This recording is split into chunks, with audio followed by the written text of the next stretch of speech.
on. Yes, I'm typing it all down.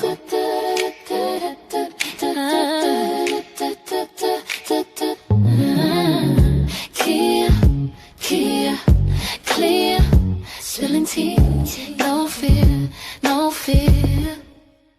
They talk loud, but I'm still here. Lakeysha Keysha, say it clear. I don't lies right here.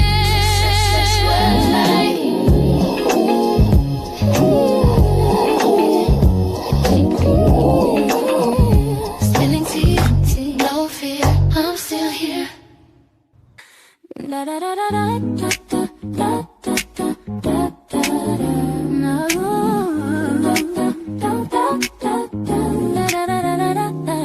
Spilling tea, no sugar, no fear. They talk loud, but I'm still here. Lakeysha Keysha, say it clear. Real talk lives right here. Yeah. Spilling tea, no sugar, no fear.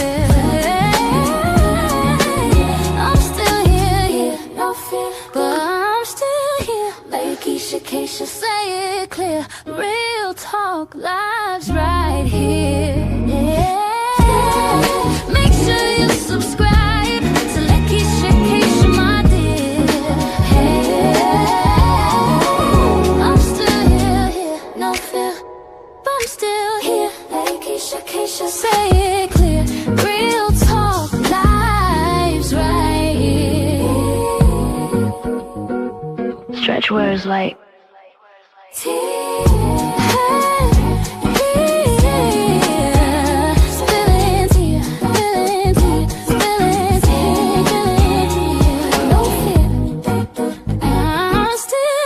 Spilling tea, no sugar, no fear. Make sure you subscribe to the Lakeysha.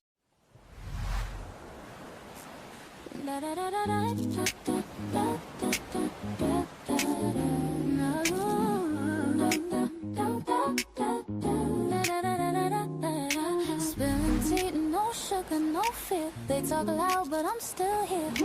Lakeysha Keysha, say it clear. Real talk lives right here. Yeah.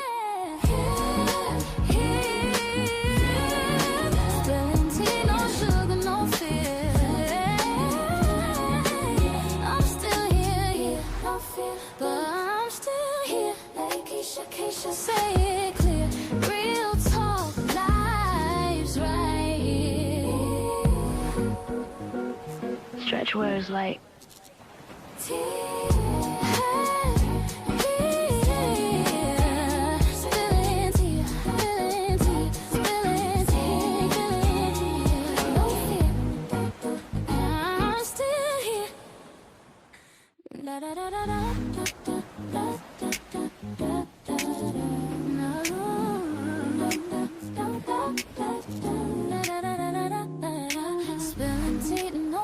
no fear, they talk loud, but I'm still here. Lakeysha Keysha, say it clear. Real talk lives right here. Yeah. Spilling tea, no sugar, no fear. I'm still here, no fear, but I'm still here. Lakeysha Keysha, say it clear. Real talk lives right here. Stretch words like Hello guys, how is everyone doing? It's hot again today. Stay cool because it ain't no joke out there. But let's get into it. Dwayne is going to be joining us shortly. He just sent me a text, so be patient. So let's kind of get into what we're going to talk about in this video. I originally had Dwayne to come on the platform, and good, Dwayne has just joined. So we're going to get into it. So Dwayne is here. We're going to jump right into the interview. We're not going to keep him waiting. Dwayne! Hey, how you doing today, sis? Glad to have you back. So, we talked briefly, and I know I had, said before, we got to get you over here more often, but they have been asking for you, okay? So originally you came on and we, talked about the tape, and when I say the tape, we talked about the actual tape that you saw when you went to the Frisco ISD and you filled out the request. Okay, so you came on and you talked about that. Then you came back after they released this edited footage. And I was like, okay, Dwayne, what are you seeing compared to what you originally saw? Now, I invited you back because there's been so much stuff that's been going around. For instance, I'll just give you an example. Now that, you know, they've released this edited video, we still not dumb. So we can kind of make out some of what we see. Now, if we are not able to see each and everything, one thing that we all agree on is that Carmelo was jumped. Like it's nothing not clear about that. So even with seeing that, Dwayne, you know, everybody's looking at the videos. It's also been pointed out now that we see people putting stuff in the garbage can and going back to retrieve it. And I said, you know, I don't feel like he did this. Now it's starting to make sense. And this was the way I thought about it, because I actually shared with them my experience. I said, back in the days, I got in trouble and I was attacked. Had I would have told them people that I was attacked, it would have turned out different. So sometimes when you get in the legal system, you don't know what to say and what not to say. And I actually had a paid attorney. So some of these attorneys are horrible. So when I looked at this situation, I saw him being attacked. And then I said, I really don't even know if he did it. Now, I'm not saying that he could not have picked up a weapon that was already there, because I don't even believe he brought anything to school. Because if I was being attacked and that happened to me, I had to cut her up. You know, I'm just telling you what I did. Yeah. Up off me. But I'm just saying, from his standpoint, being surrounded, if there was something there, he could have picked it up. But what I see on the camera is he ran off.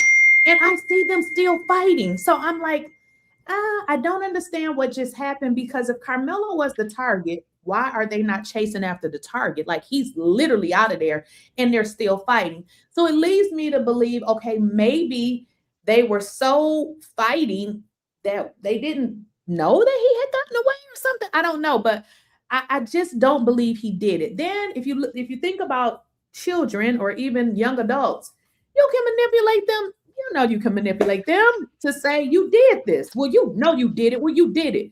You know what I mean? And then coming a kid, from a kid standpoint, and you trust this adult, you'll start having, you know, in your mind, like, dang, I didn't think I did it, but maybe I did. So I can understand where he would think that. But judging from what we see, I don't believe he did it. I just don't. And I can see where you get that from. I remember last year when we were talking about what we saw and how things transpired from the video that we saw at Frisco ISD at the administration building. I was telling people that once Carmelo backed out and ran out the back, you can still see them underneath fighting. You can still see, you know, people still doing things underneath the canopy. And when he fell is when you saw someone actually give attention to him actually being able, knowing that he left. I'll put it that way.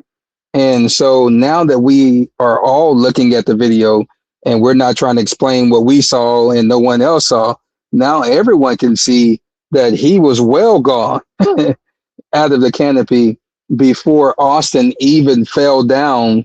And we also see that someone else is striking Austin to make him fall down.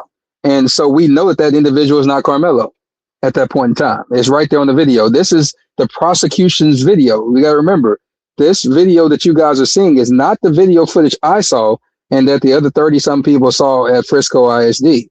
This is the prosecution's evidence that they put into evidence at the courthouse in Judge Roach's court. So we're looking at their evidence that they actually had available to show to the jury and that they knew existed. So that's the difference. And well, so since it's quick question for you, go ahead. Okay, that's even more alarming. So this is the video they used to convict him with the correct. Correct. This is the video that they use. They use snippets of it, parts of it. They showed them whatever. But this is the evidence. So if you go to that free website that they created, through the Collin County website, and they give you the links to download those videos. We're looking at the evidence that was presented into the court. So this is, this is only one thing that says defense files, and those are the pictures of Carmelo and his friends and Edwin Parra. That's the only thing the defense presented from their standpoint.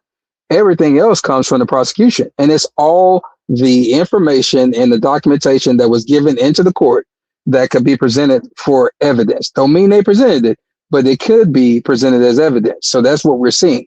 So from their own video feed and their own video that they proffered, we see that Carmelo is well up out of the canopy before Austin is even in a position to even grab his chest. Because remember, he got punched by this other individual and got shoved when he grabbed his chest. And I said that from the beginning, that when Carmelo was coming out, Austin tried to chase him.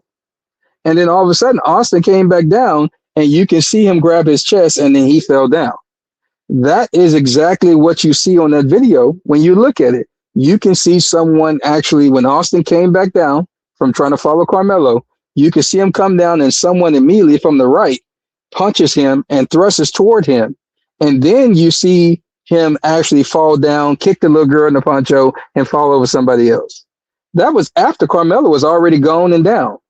Right. And so, again, as you said earlier, Carmelo was told by the coach. The coach testified it to this fact in the courtroom. He said he told Carmelo, if he passes away, your life is over. And Carmelo was like, no, he's going to be all right. Because Carmelo mind at that point in time, and I'm speaking for him, this is not Carmelo speaking, I'm saying this from what the testimony was. Carmelo was telling him that no, based on what I just been through, he should be okay. I'm the one that got harmed. And the coach walked him closer, because we can see on the video, the coach walked him closer to Austin, and showed him Austin. And from his testimony, he said, no, Carmelo, if he passes away, your life is ruined. And he said, then Carmelo started crying uncontrollably. And you can see the coach walk Carmelo further to the left.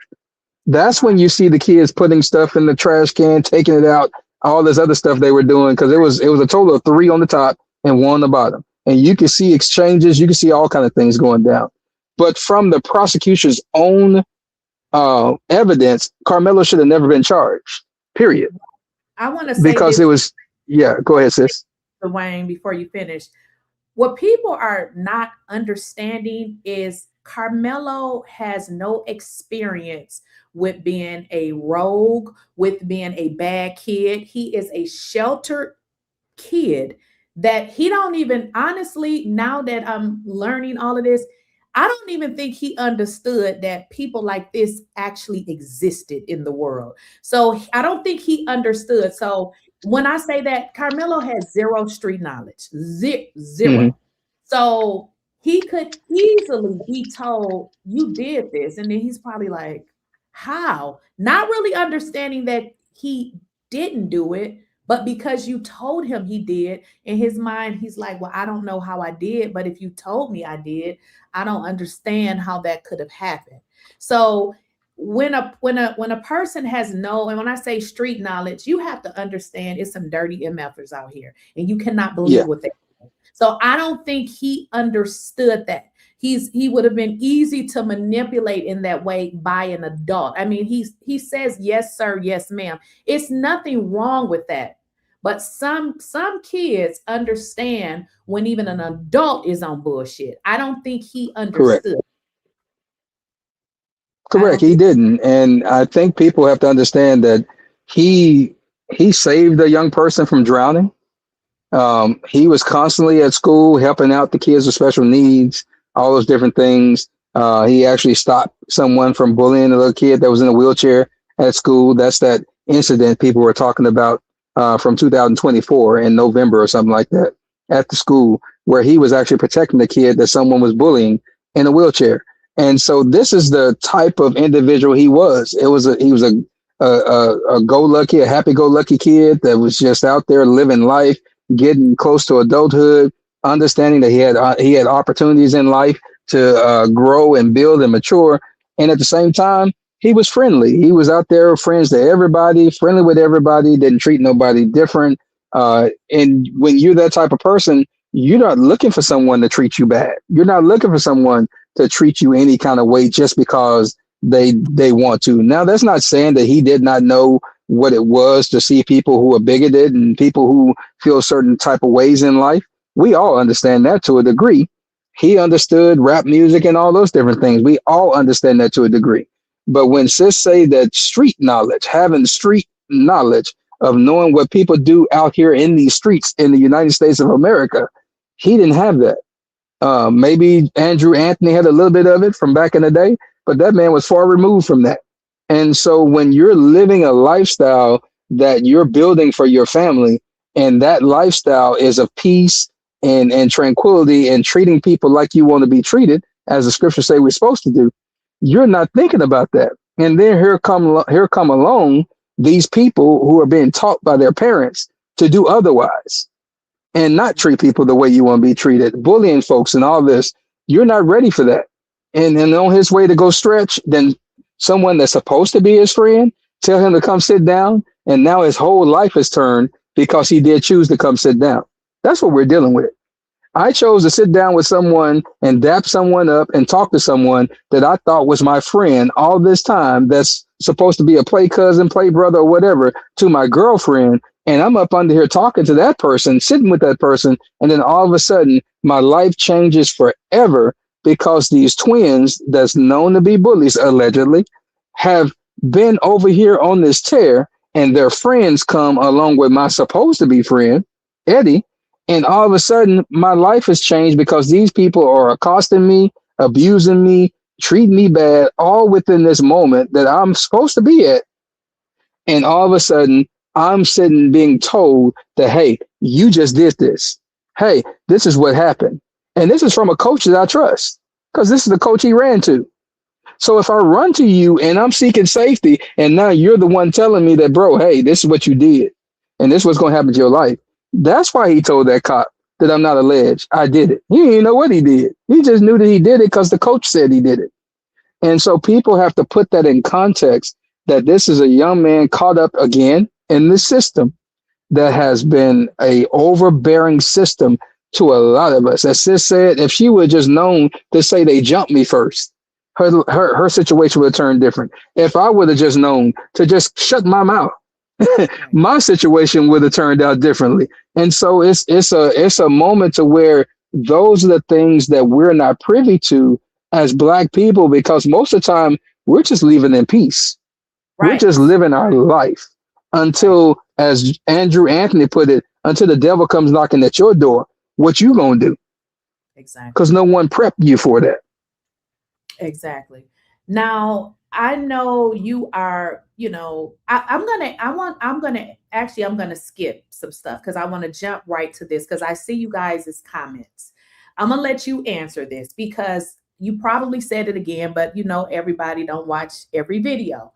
Tell me about the situation with you in the beginning, trying to help this family and being blocked, and someone, and you can say who she is, this person stepping in, pretty much making sure you don't have any contact with this family, because you knew in the beginning stages that this attorney was not going to be a good attorney for this family. And I also want people to understand this, because this family moved from Louisiana to Texas to have a better life for their family.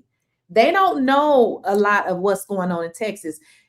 I see somebody put in the chat, they moved to that area. Yeah, probably not, obviously not knowing, that this would happen. So when you're new to an area, you're new to the area. You don't know anything about lawyers. You haven't heard anything about lawyers because you don't live there. So it would have been very easy to make a bad decision as it relates to an attorney. But can you tell us what happened in the beginning when you tried to reach out to them? Correct. I tried myself and a couple of others. We tried to reach out to the family directly through Tiffany McAdoo Billions, because she was supposed to be the main advocate of all of us advocating in that moment. So this would be probably around maybe late July, August, that I was trying to reach out to the family. I did it also through trying to reach out through their social medias, and only Andrew, I reached out to him, Andrew Anthony, through Facebook, through Instagram later, through TikTok as well, through my old accounts before they banned them. All those things I was trying. I was trying my best through Zoom calls, through group conversations we had, and all along, Tiffany Billions was telling me, yes, I'm gonna let them know. Yes, I'm gonna do this. I'm gonna do that. And I find out here recently that she was actually using her setting me up to be arrested. And she actually used the same investigator, Deputy Ken Adams, to actually show it to Andrew Anthony and say, yeah, you can't trust him. Look what he got himself into. See what his life is about. And she was actively trying to keep me away from the family, and did. And that's the reason why Andrew Anthony said in his press conference that he and his wife after the fact, he said, I wish I would have went rogue and spoke to those people that they were blocking me and said I shouldn't have spoke to, because he now know what we were saying was true. I said 30 years. Judge Roach gave him 5 more. And that's what we were saying back then. We knew, we had it on good authority that this man was not, and I'm speaking of Mike Howard, was not going to do anything as far as the defense for Carmelo. And we even broke it down to the point to where we had people, myself and others, that were ready to draft all of the motions that was needed to get this thing dismissed. We were going to pay out of our own pockets together and hire an attorney to go in and argue on Carmelo's behalf, to go in there and get this thing dismissed, because we saw the play and we knew the play. And I even know the play even more now of what they've done in not only Texas, but most of these red states to get us into a place that Carmelo was in. But yes, we tried. And Tiffany McAdoo Billions blocked not only us from getting that information to the family, she also blocked a young lady that had her company. The place she worked was going to hire Drew Anthony to do the same work that he was doing with the dealerships, being the financial manager. But he was going to be able to do it from home, making the same money that he would have skipped a beat. And Tiffany Billions had that woman information, talked to her and said, yes, I'm going to give it to her. I'm texting them right now, is what she said in the Zoom. And don't you know she blocked that woman right after that and made sure that woman was nowhere to be found, and told the family this woman can't be trusted and don't never talk to her. This is what Tiffany McAdoo Billions did. And this is in the beginning. This is last year in 2025, when we were all advocating and trying to get the footing. And this may have been the time before he even got, before he even got indicted, when that happened with that situation, with the job. When I was going and harping on my moment, it was before he got indicted and right up to the point of him getting indicted that we were talking about getting rid of Mike Howard and trying to get this case disposed of. And so she, even to this day, still trying. And I don't think she talks to the family like that anymore, because I'm pretty sure they're wiser to her now. But she's still out there grifting and telling lies and spreading lies and misinformation. And people are believing it because people want to believe that she's close to the family like that. They want to believe that she's able to have the ear of the Anthonys. And I'm just going to tell you, the Anthony's not talking to too many folks right now because their legal team is telling them not to. And so for those, yeah, and because he's on the pill, so he shouldn't be talking to nobody, me or nobody, because they need to be close to the cuff of exactly the information that's going in and coming out for him during this appeal process. But these people are still out there grifting. They're still out there telling folks that Judge Roach all of a sudden is in Dallas County overseeing John Wiley Price's civil case, so they can say he's close to the Dallas area. So when his appeal goes through Dallas, through the Fifth Circuit of Appeals, he's going to have his hands in it. These people are sick, and this Tiffany Billions and her people are the main ones that are spreading that misinformation out there. There was also something that I don't remember the exact verbiage that you use, but I did hear this not from you. I mean, you were the second person that I heard mention something about this, but the first person, I don't remember their name. You know how you just hear information, you don't remember who said it, but there was something related to removing cameras or something. What could you tell me more about that? Because I've heard it from someone else, but I didn't know what they were referring to. But then when I heard you say it, I was like, wait a minute, I've heard that information before. What is that all about with the removing of the cameras? Yeah, Tiffany Billions and Sarah Fields, as we know, they fake fight online on Facebook and Instagram and everywhere else, TikTok. Um, there was also this guy named Mark Zuckerich. They call him ZR1 on TikTok. He was probably one of the first ones to come out and speak originally last year about Carmelo. In this case, he and his girlfriend at the time were walking, and he was saying he knew the Anthonys and all this stuff, which he does. He know of them because Drew Anthony at the dealership he worked at, they've sold him plenty of cars. And he was in litigation against the dealership because he wanted to return a car that his daughter wouldn't take from him.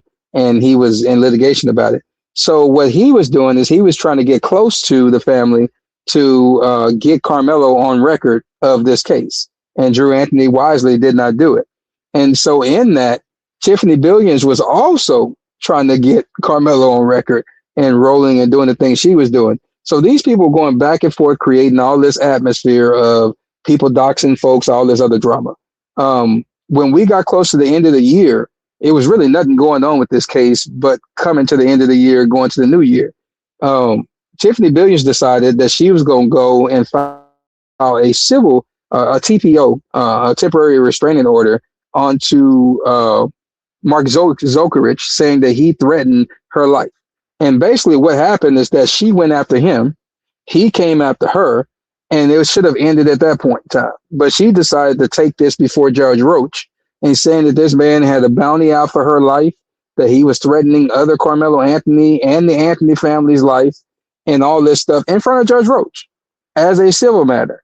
And so this was right during the time that Judge Roach had already made a statement that he was making the decision of how it would look to have cameras inside of the courtroom. So he was already drafting what that looked like toward November, December of last year.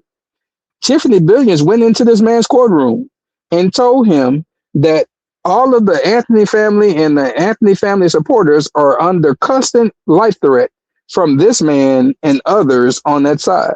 So guess what Judge Roach did? He basically told her, you don't have enough evidence because you didn't bring it. She did it on purpose because she had it. People gave it to her. And she just came out of that courtroom, left it in front of that man.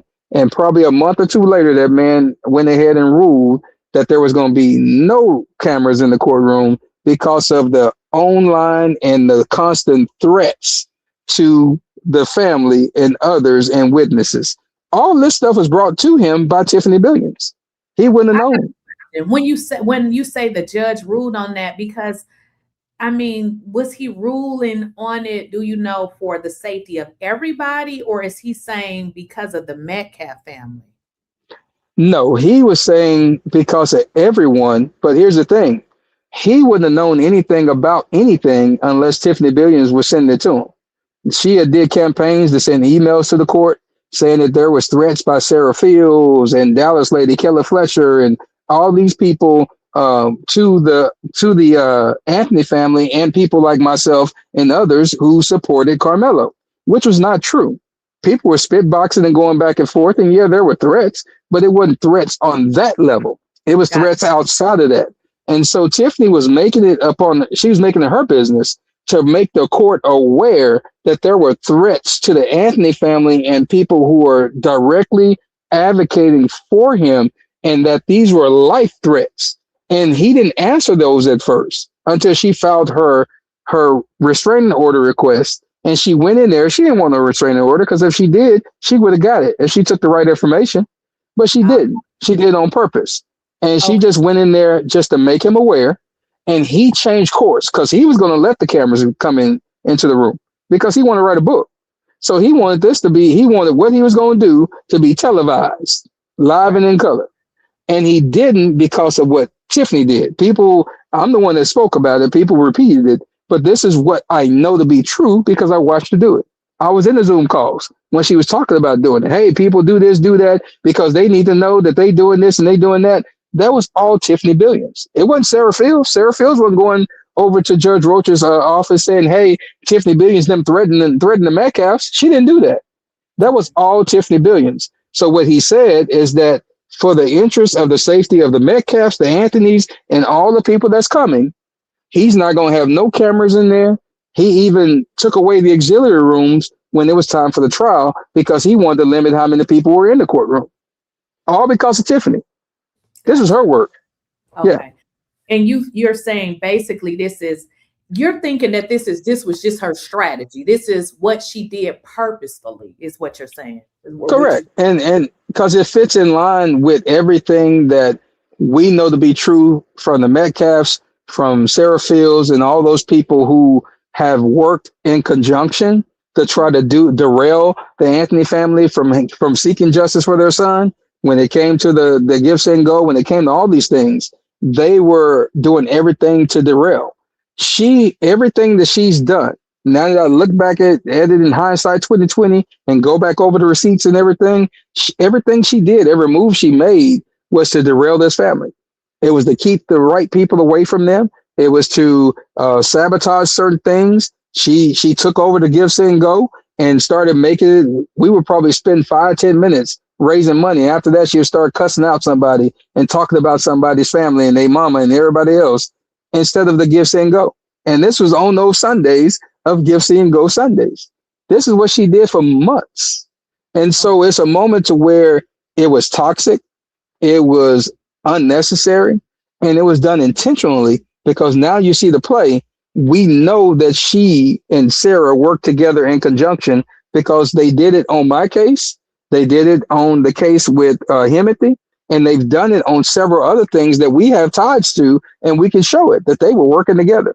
Even though publicly they always say that they don't like each other. But guess what? Based on what they're alleging, Tiffany could have had Sarah locked up and Sarah could have had Tiffany locked up. But both of them are free right now, right? Both of them are still walking and spitboxing online. But Tiffany's claimed to have information that she could have Jeff Metcalf locked up for terroristic threats against the Anthony family. She told us that in the Zooms and on the live. But is he locked up? No. Because it was on purpose, because she know all them people, and she was working all alone to get the Anthony family in the position that they're in right now. Because you said, and I remember what you stated, but I don't want to go into your personal stuff as it relates, because I mean, we don't need to, but there was something that she had did against you. I remember this part. And you stated that the person that she used was tied to Jeff Metcalf. Correct. That was Wesley Farrell. And that would be the one that's directly in the middle behind the lady. That's Wesley Farrell. Jeff Metcalf is right there. If you're looking at the photo to his left, okay. He is actually tied to Jeff Metcalf in the MAGA Republican Party of North Texas. And if you see, that's an actual campaign party that they had, I think a Christmas party or something a few years back. Tiffany used him to actually swear to get an affidavit to get an arrest warrant from me, which I actually just had that case adjudicated on last Friday. And so we got that taken care of because I wanted to make those records public. So, there's one way to skin a cat when you're dealing with stuff. And so now those records will be public. Anybody can go get them. And hopefully everybody can get all the documentation to show that Miss Tiffany Billions been playing a two-faced game on both sides. Okay, now that makes sense, because when you sent me those pictures, I had to look at them and remember, like, okay, what did he say? So you're right. The way that Jeff Metcalf, because they do play these games, they'll go online and pretend they don't like each other, because that is so that the public can think that, okay? Because I noticed that. And when you sent me that picture, I was like, well, wait a minute. If he don't like her like that, generally you don't be using the same folks, right? So I said, okay, correct. This is that they're playing.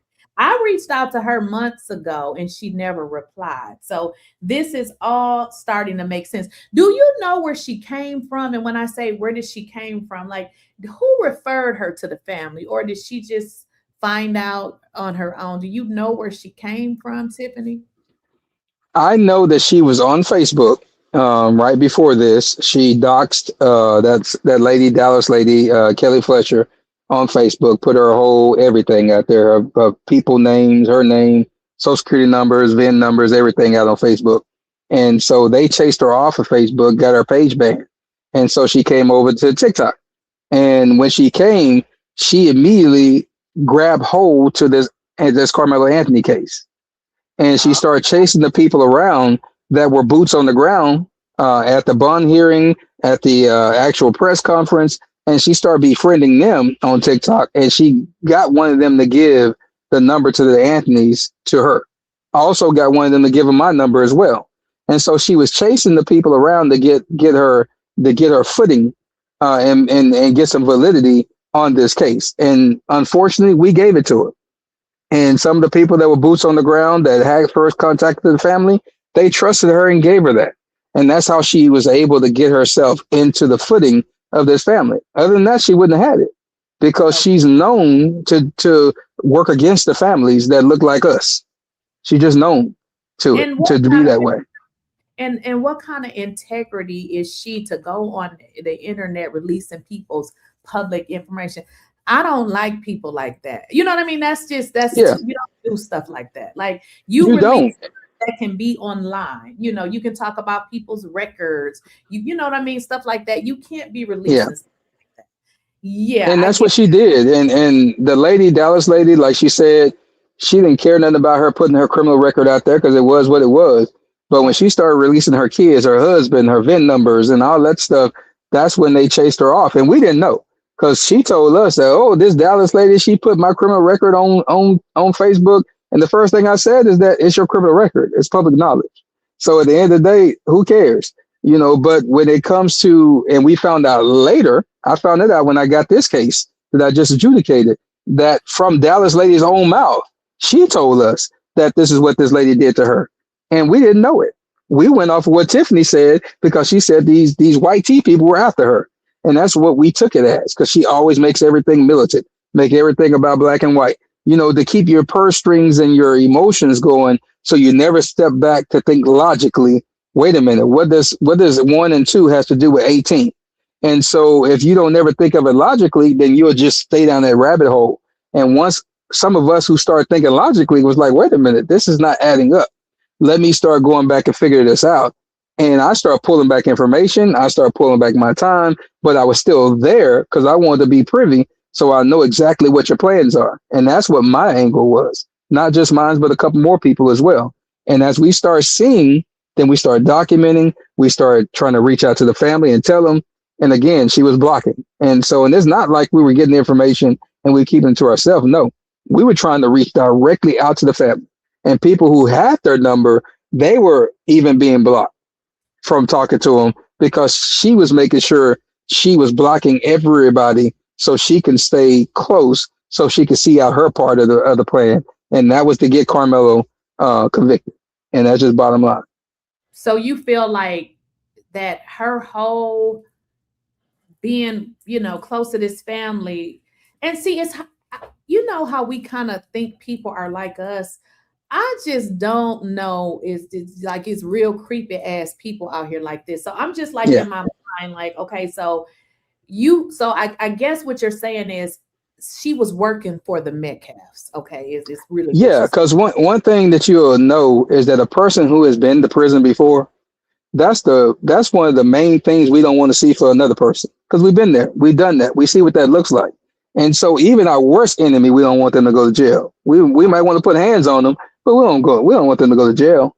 And so for us to be in a position to advocate for this family directly, I'm talking about having True Anthony's attention, him coming and being able to hear us in certain ways on the platforms, and sometimes hearing us in conversations and stuff, and knowing exactly what we're doing, you would take that as a moment to where, okay, everything is on the up and up.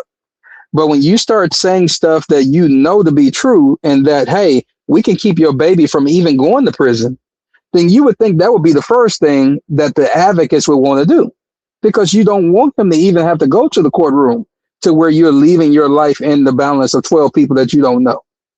And she blocked every opportunity to get this thing dismissed before the indictment and even after the indictment. Because remember, his charge was a 1-page, 2-sentence indictment. If you look at my indictment, which is a state jail felony, mine was a long paragraph. Right. His was just 2 sentences. And so it was a weak case from the beginning. And we were trying to do everything we could to get it dismissed, but she was doing everything she could to make sure it went to trial, and told us as much. No, it has to go to trial so he can get get this thing, he can get a finite victory, and he won't have to worry about them ever charging him again. That's craziness. When his own attorney, Mike Howard, had a video saying, if your attorney don't get your case dismissed before trial, find you another one. Right. Find another one. And so not only her, but other people that she knew, that she had also speaking for, that's supposed to be paralegals, they were saying the same thing. Oh no, it needs to go to trial so we can figure out whatever. They were saying that because they knew they had to get him to where the fight was fixed, and that he would get this conviction and he would be in prison. They knew what was going on. Right. Okay. I see you guys as super chats. We'll answer those a little bit later. I want to ask you this question. I don't know if you saw it. I actually just saw it, and I did a video on it yesterday.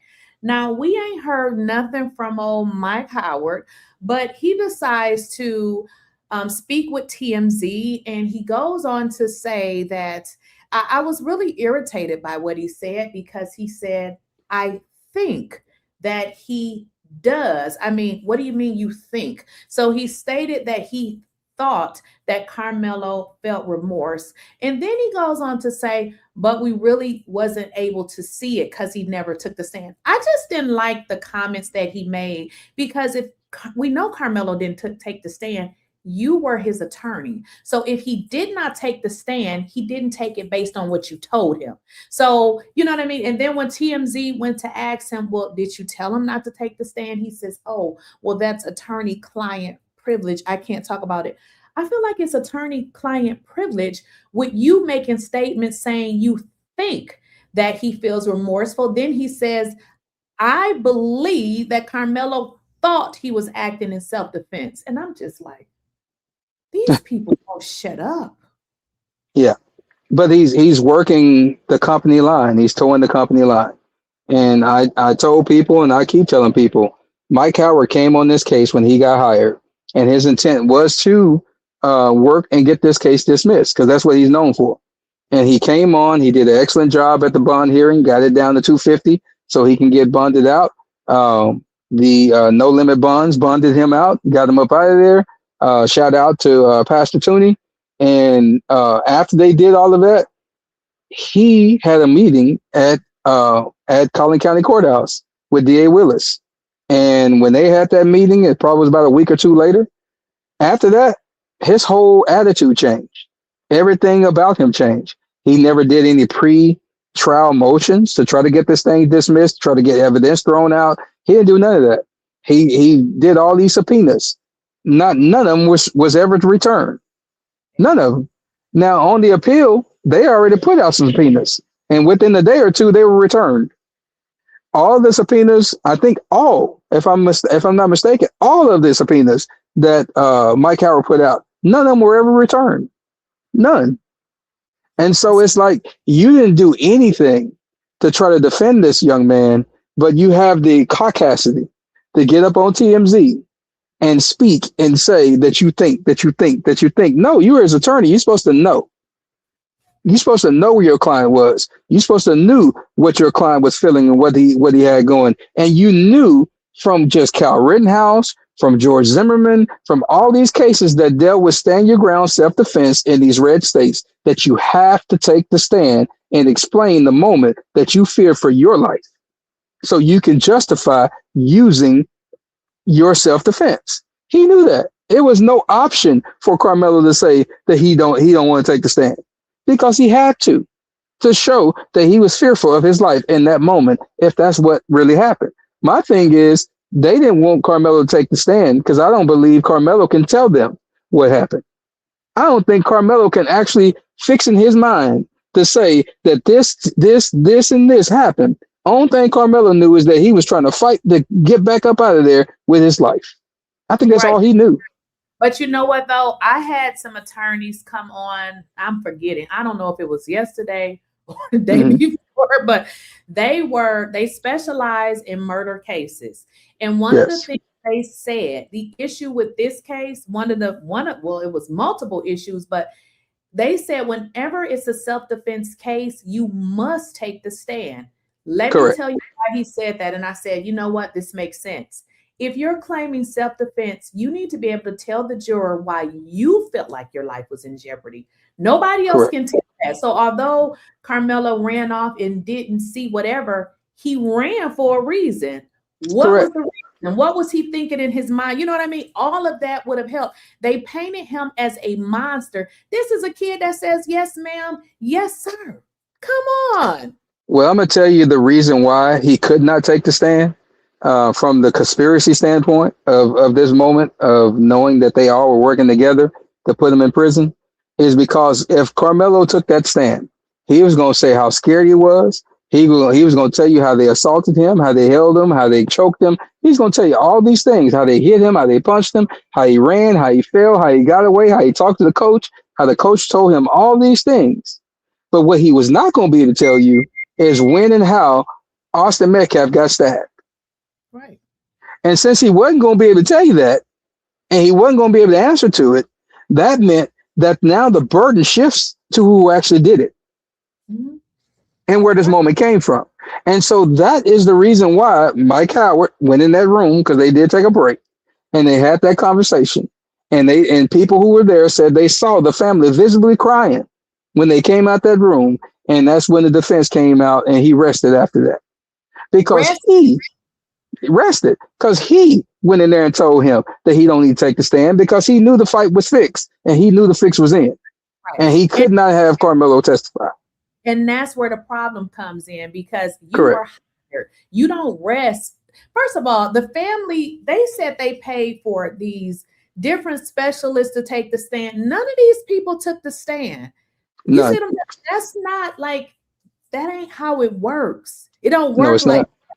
He was supposed to meet with the client and say, so that's why I know Mike Howard. Listen, I'm going to learn how to take an attorney down because his ass got to go, okay? He got to go. He did this on purpose. There was no mistake about this. The attorneys that I had on my show said, look, I don't like to get in other attorney business, but I'll tell you this. This is what they said.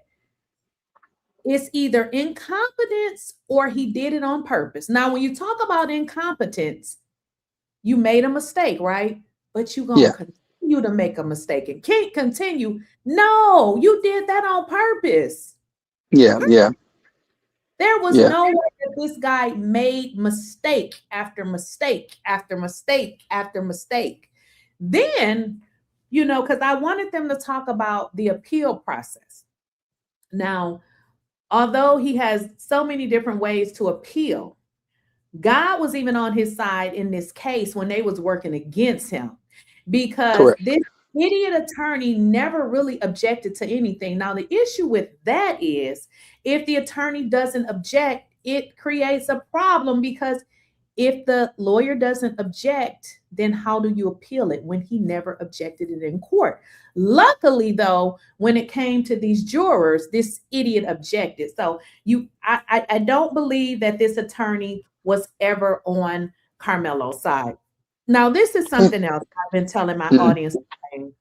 When I said that I don't believe Carmelo did it, it was simply, let me tell you what it started with.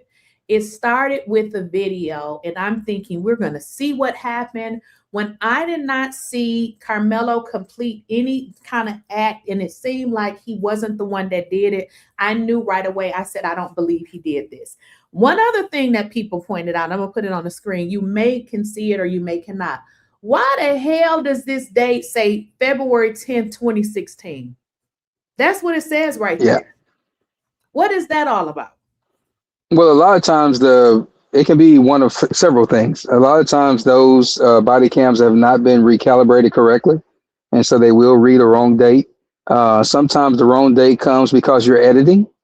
So when you've edited something, as in the video that people went to go see at Frisco ISD, it was condensed down to 11 minutes of relevant video, and so it actually has two timestamps, one to the left, one to the right. One is the normal timestamp, the other one is the editing timestamp. And they actually let you know when you went to go see it that, hey, there's two different timestamps. This is this one, this is this one. So a lot of times when editing happens, you do get that. And so I believe that body cam has been edited. We'll know once we get the full body cam, because I do myself and others have the FOIA request in for the unedited versions of all body cams. You notice the young lady, when she came, she actually had hers on, then cut it off. And that's what you see from the footage that they have. And so, in those, or you have a moment to where the editing process is showing you from a date that they merged together in editing, or whatever editing software they were using, or it's just an error in their editing process. Either way, it should have never been edited for it to have that problem. Now, I got a question, because I get like request stuff from, the police all the time. I hear you say you put in a request. That stuff should take a couple of days, 3 days at most. When did you put your request in? I put my FOIA request in back early for all of this, so that would be April and May. Of last year. So we actually got it all put on hold. They sent up for an opinion of the Attorney General, Ken Paxton, and he made a determination that with the videos, the body cam, the ME, the toxicology report, and several other things that we needed, that we could not have that stuff because it was an ongoing investigation at the time. He hadn't been indicted. Once it got to the prosecutor to seek indictment, at that point they said the same thing, that it's still under investigation. Once he was indicted, they said the same thing, that the trial had not happened yet. It was still under investigation. After it was adjudicated and he's been sentenced and he's gone, he's serving his time, the AG hasn't said anything else yet.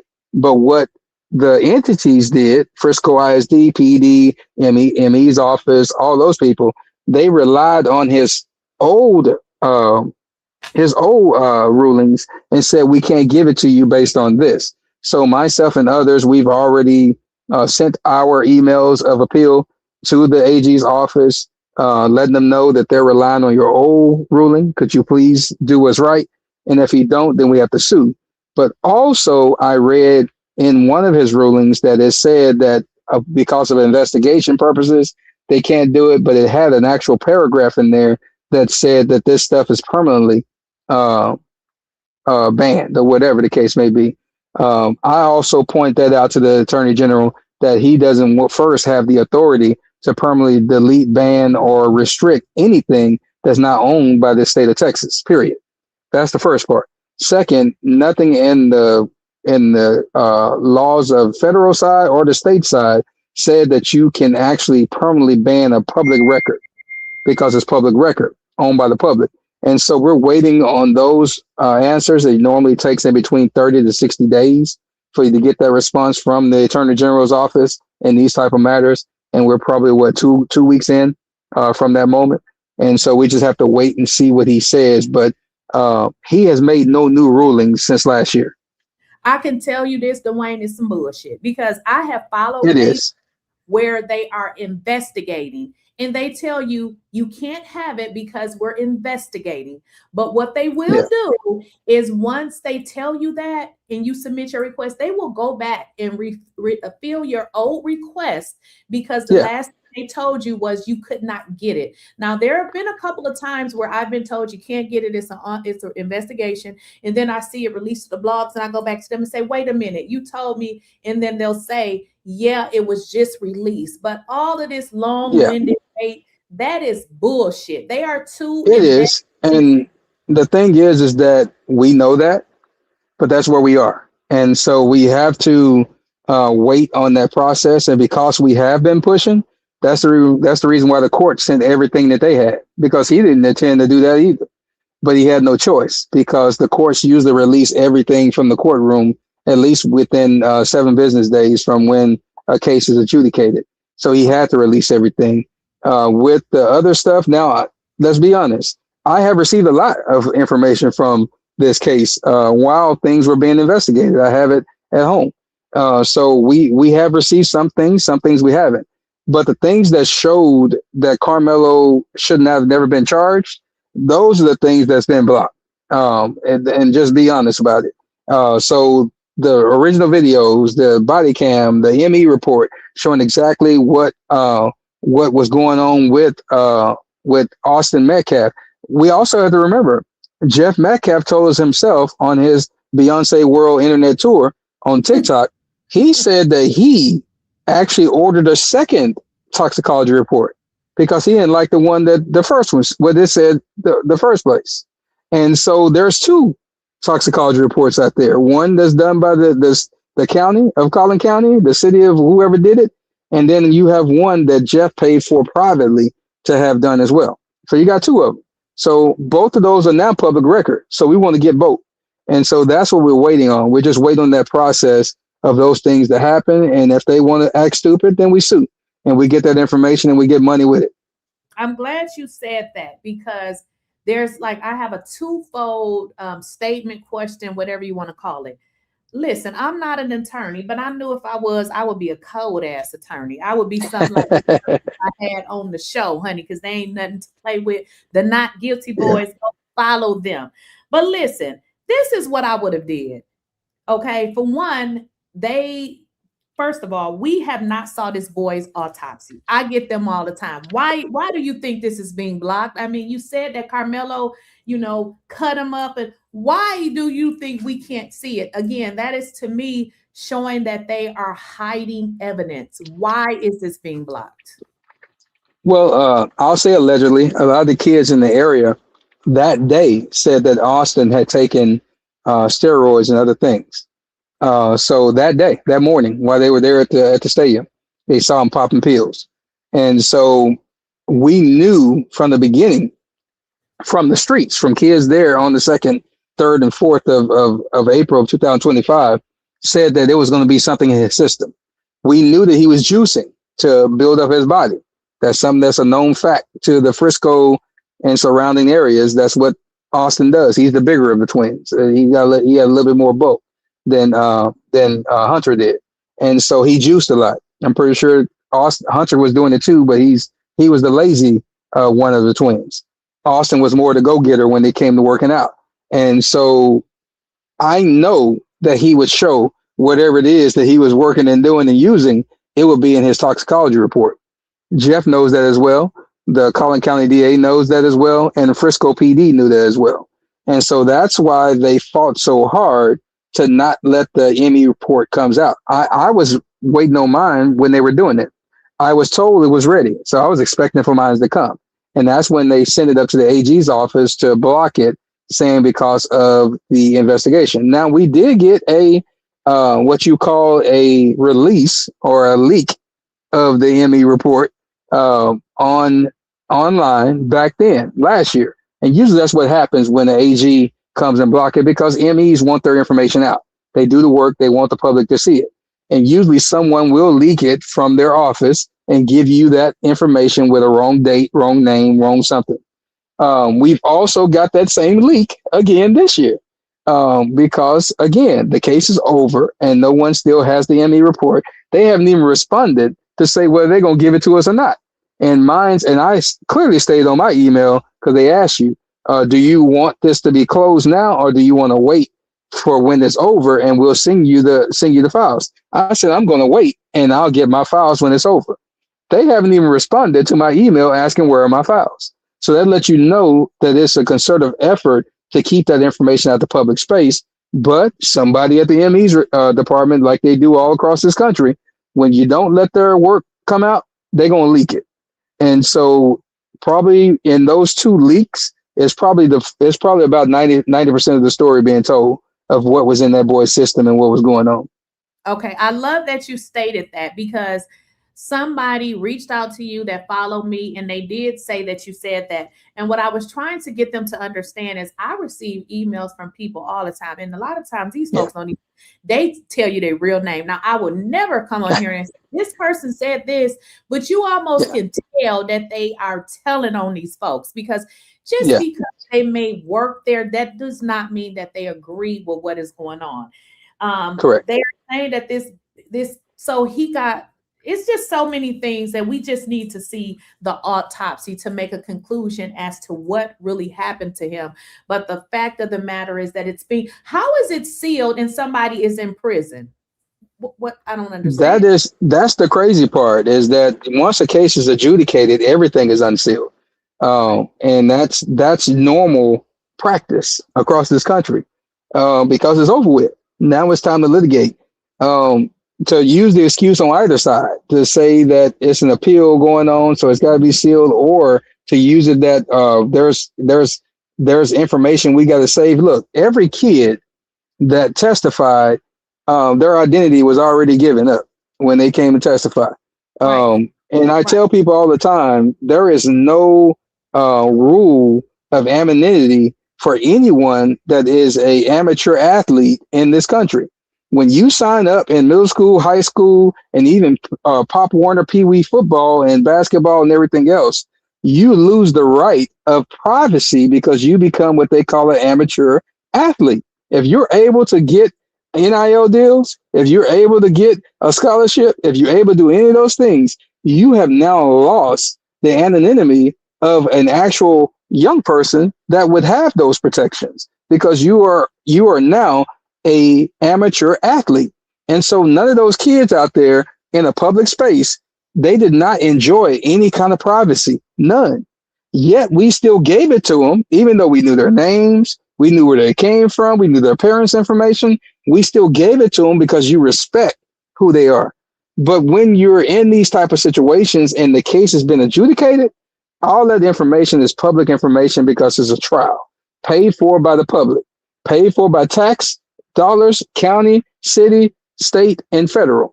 Everybody is privy and should be privy to that information after the fact, if not between the fact.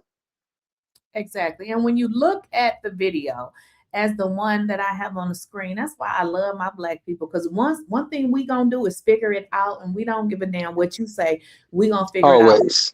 Now listen, as you see, they went to each and every person's face and put something on their face so that you would not see who they are. So this tells you they saw the video. But what the good old Black folks do, because this is what we do, we identified Carmelo right there. You see where that circle is? You sent me this. Yes, yes. Right, that is Carmelo. Is he not surrounded by people? He's surrounded and he's in a headlock at that point. And so because it's enhanced, you're kind of seeing the mesh of the AI software that kind of put everything together. But you can still see that on the right, you can see this big old individual it's not Austin. It's another kid. You see another kid right there off to the bottom right of him. You see someone standing to the top left, and you see someone over to his immediate left that's kind of out the scene. And here's our sis down there in the yellow poncho. That's always in all the scenes. You see her down there at the bottom. They get sumo kicked later on by Austin when he comes down. But you can clearly see that they tried to edit out Carmelo in the gray, knowing that he's the only gray thing that's sitting there. And it actually puts some gray on the person that's sitting there up toward the top, because they tried their best to edit it out and they couldn't. And even taking some poles off of the canopy on the right when they edited it out. But you cannot outdo Black folk when you give us the information, because we're going to go find it. We knows it by nature. We're going to find it. Yeah. That's what I said. I said, it's so crazy because everything that they tried backfired. We invented every damn thing you see in the world. Do you really think you can give us partial information and give us a bullshit story? Give us partial information and a bullshit story. We're going to tell you the entire story from start to finish. I don't know what these folks thought they were doing here. Another thing now, based on obviously you saw the unedited video, and I'm sure I asked you this already, but I don't remember. Your video that you saw when you went to Frisco ISD, was that, because I believe you said this, was this a different camera that you saw? This camera is actually I think they were identified as West and East. So I'll go with that. So the one that you're looking at that angle would be the East camera. The other one that you saw Carmelo walk up will be the West camera. And so that means that they are sitting there on the north side, which would be the visitor side, and the south side would be the home side where the cameras are. Is basically what they're identifying the way the stadium is sitting. So when we saw it, or when I saw it, you can see the different angles. You can see the different moments of what is going on from different cameras, because there's several cameras. They're not just one. So the walk up that they did coming out the gate, and you seen Austin with a set of boys, and then you see Hunter with a set of boys. That's a whole different camera. It's not the same camera. They just meshed that together and made it as one camera. Because the one on the east is a fixed camera. So they're just zooming to the side and in and out and all that good stuff. You have a 50-yard camera, which is a motion camera that actually follows motion. So when you kick the ball, it'll watch it go into the uprights. When somebody's running, from one end zone to the next, the camera will follow them and show you them score, or it'll follow someone running around the track as well. It's a motion camera. And then you have the other camera on the west side, which the one you saw Carmelo walk up with, and they just kind of made all that one moment for the court. That's not what they showed at Frisco ISD. Frisco ISD, you pretty much see the fixed angle from the east camera, and that's the one that's showing the actual incident of the circumstance with Carmelo, the assault on Carmelo. Okay. So I just want to make sure we're clear. Based on what you saw, though, you feel like there was a fight, right? There was a fight, correct? There was a fight after Carmelo. Carmelo never fought. So Right. Carmelo was assaulted and attacked. Right. He got out, and there was a fight in between them. And that's when Austin got stabbed. Because it's clear from their own video. So I'm just going to go and say that. Gotcha. So, yeah. What is we've watched the video, the edited. What is your take on this I call it the trash can action. What is your take on that? And that is basically the ones that may not know what I'm talking about. Let me just tent. They're still tussling. I'm sorry, guys. Let me show you guys That's okay. what I'm talking about here. It was very quick. Tell him Melo's already dipped up a couple steps. See? And then it looks like Austin and the girl in the yellow poncho fell. He's long gone. Can you zoom in more under the tent to show them where Melo steps up before they go pushing each other? Yes, I got you. I'm trying to talk while you're doing this. I'm just asking. Oh, no, you're fine. I'm sorry. I keep pressing the pause button. Okay, here we go. Is this 222? Okay, 221, right here. So he's... Look how many steps he's up, Chris, already.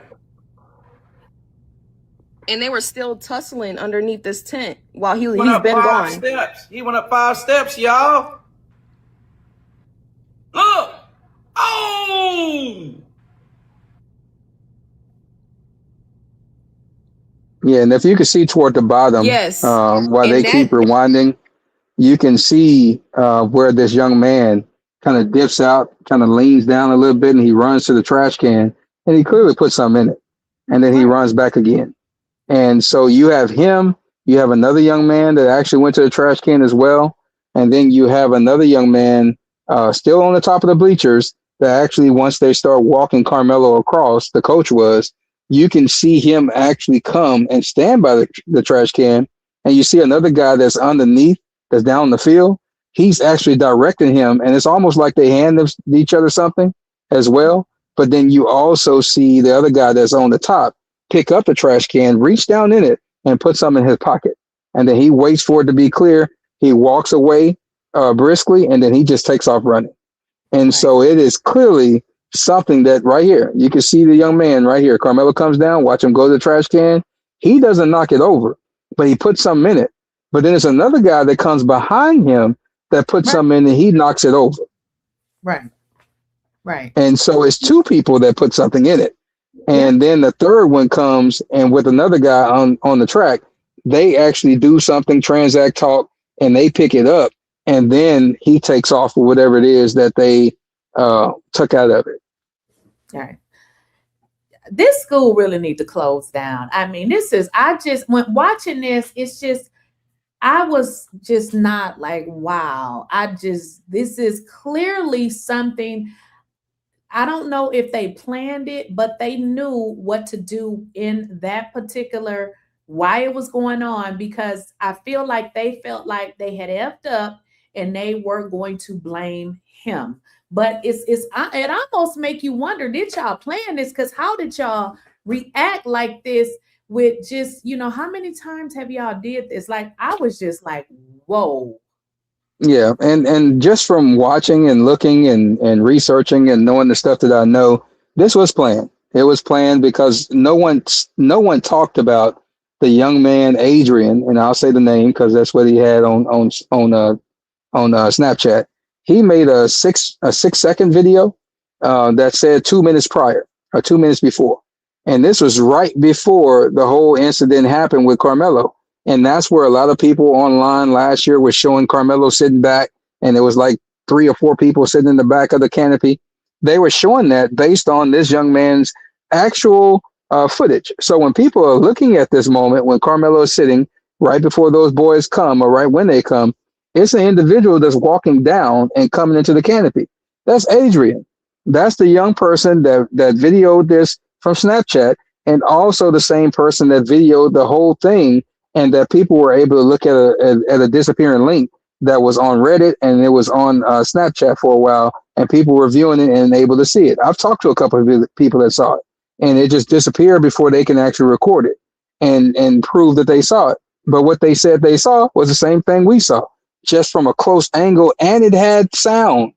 So they can hear everything that was going on. So you had Adrian that recorded, you had Edwin Parra that recorded it. He still got the recording. I know they say that he fake recorded, but no one ever fakes record.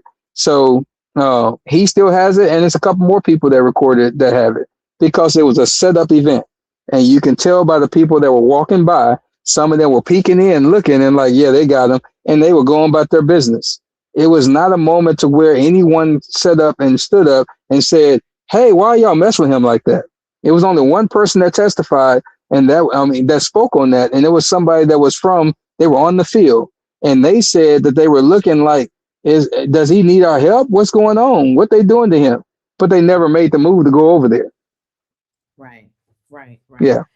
Now, my next question, because I mean, what you're saying, it makes sense. Like I said, it sometimes it's hard for people to think like me. It's hard for me to even understand that people are really that messed up. Because I said, if I made a mistake like that, I would just have to own it, because I would not be able to live with myself knowing that, I done unalived somebody I love, and then I'm lying about it. You know what I mean? So I don't. Yeah. Crazy. I feel like at some point Hunter is going to lose it, because I don't know how you living like this. And you're not only how are you living like this, you're injecting all of this hate towards somebody that I really don't believe that done it. And it's so much information that's coming out about Hunter. Let's just go there. What is this thing that people are saying that he is now dating his brother's ex-girlfriend? People said that he done moved in or something like that. Now, do you know anything about that? Now, recently his mother went over there on, I think it was TikTok, making a joke about how her sons dated the same girl. And I'm just like, lady, what is wrong with you? Yeah, they in the beginning, when all this happened, as you know, they were going to be starting to get ready for prom. So they had already had their plans, had their suits, had everything ready. When Austin learned that he needed to keep his hands to himself and he's not here no more, Hunter took his brother's girlfriend to prom, started driving his brother's truck. Yeah, he did that right after he was gone. Bye-bye. He started driving his truck, took his girlfriend, his brother's girlfriend, to prom. And then after that, they started dating, pretty much is what the consensus is. Based on his mom and his dad can't keep their mouth closed, this boy got mad at somebody at the house, and he went to go stay with Austin's girlfriend. And it's like, what are we doing here? So my thing is that they were already sharing, to me, because that's just too comfortable. And so but that just shows you their mentality, and that this was a moment of come up. This was a moment to where I truly believe that Jeff and Megan really thought that it should have been Hunter instead of Austin, because I think Austin was the favorite boy. And so the way that Jeff Metcalf looked at Hunter when he was on that interview and that guy said, "There's Hunter," that man stopped everything he was doing and gave him the death stare. The way that Megan rolled her eyes at Hunter during the press conference after the sentencing, and they did that press conference inside the court, she was staring at Hunter and rolling her eyes at that boy. I guess she just didn't know she was doing it. Yeah. And so this is the moment that is just a reality that these folks are grifting. But I do know this, because it was told to me here recently, that Hunter is spiraling. Hunter can't live with himself because he knows the truth.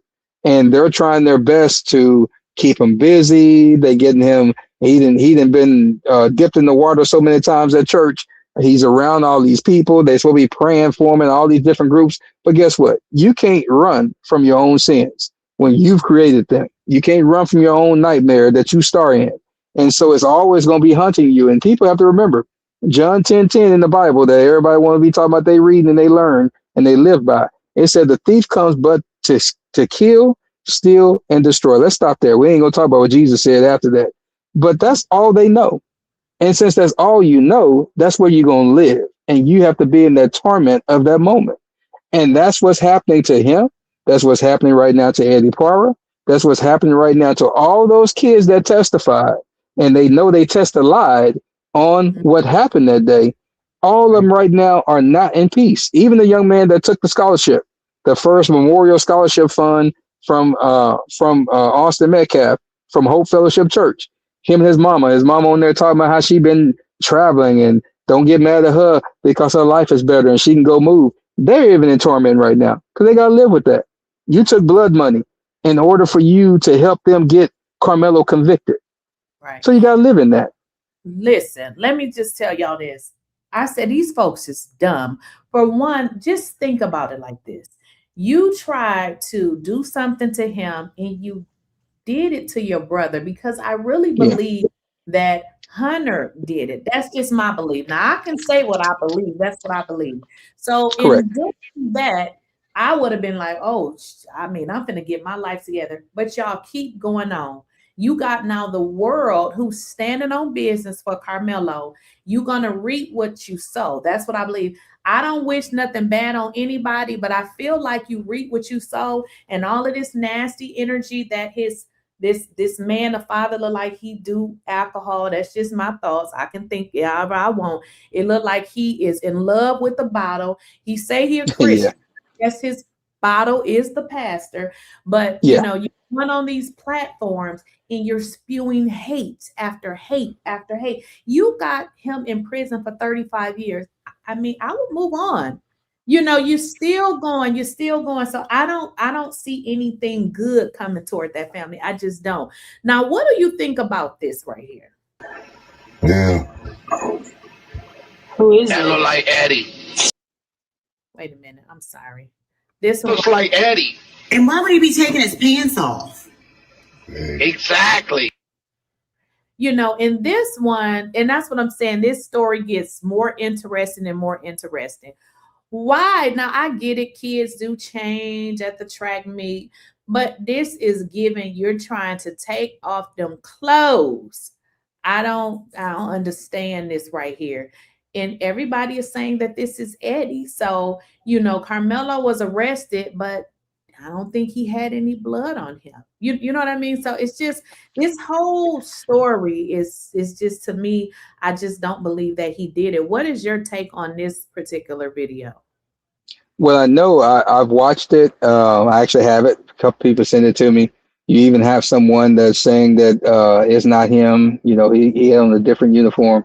Here's my thing. This is the time that after the alleged stabbing and all that good stuff happened, they were sending all the kids to their buses. And so everyone is going to their bus to go back to school. So there's no need for anyone to be taking off their uniform because you're not about to run. You're about to go get back on the bus and go to school. So you would not be taking off your uniform. you see kids already had their uniform off because they were out there warming up.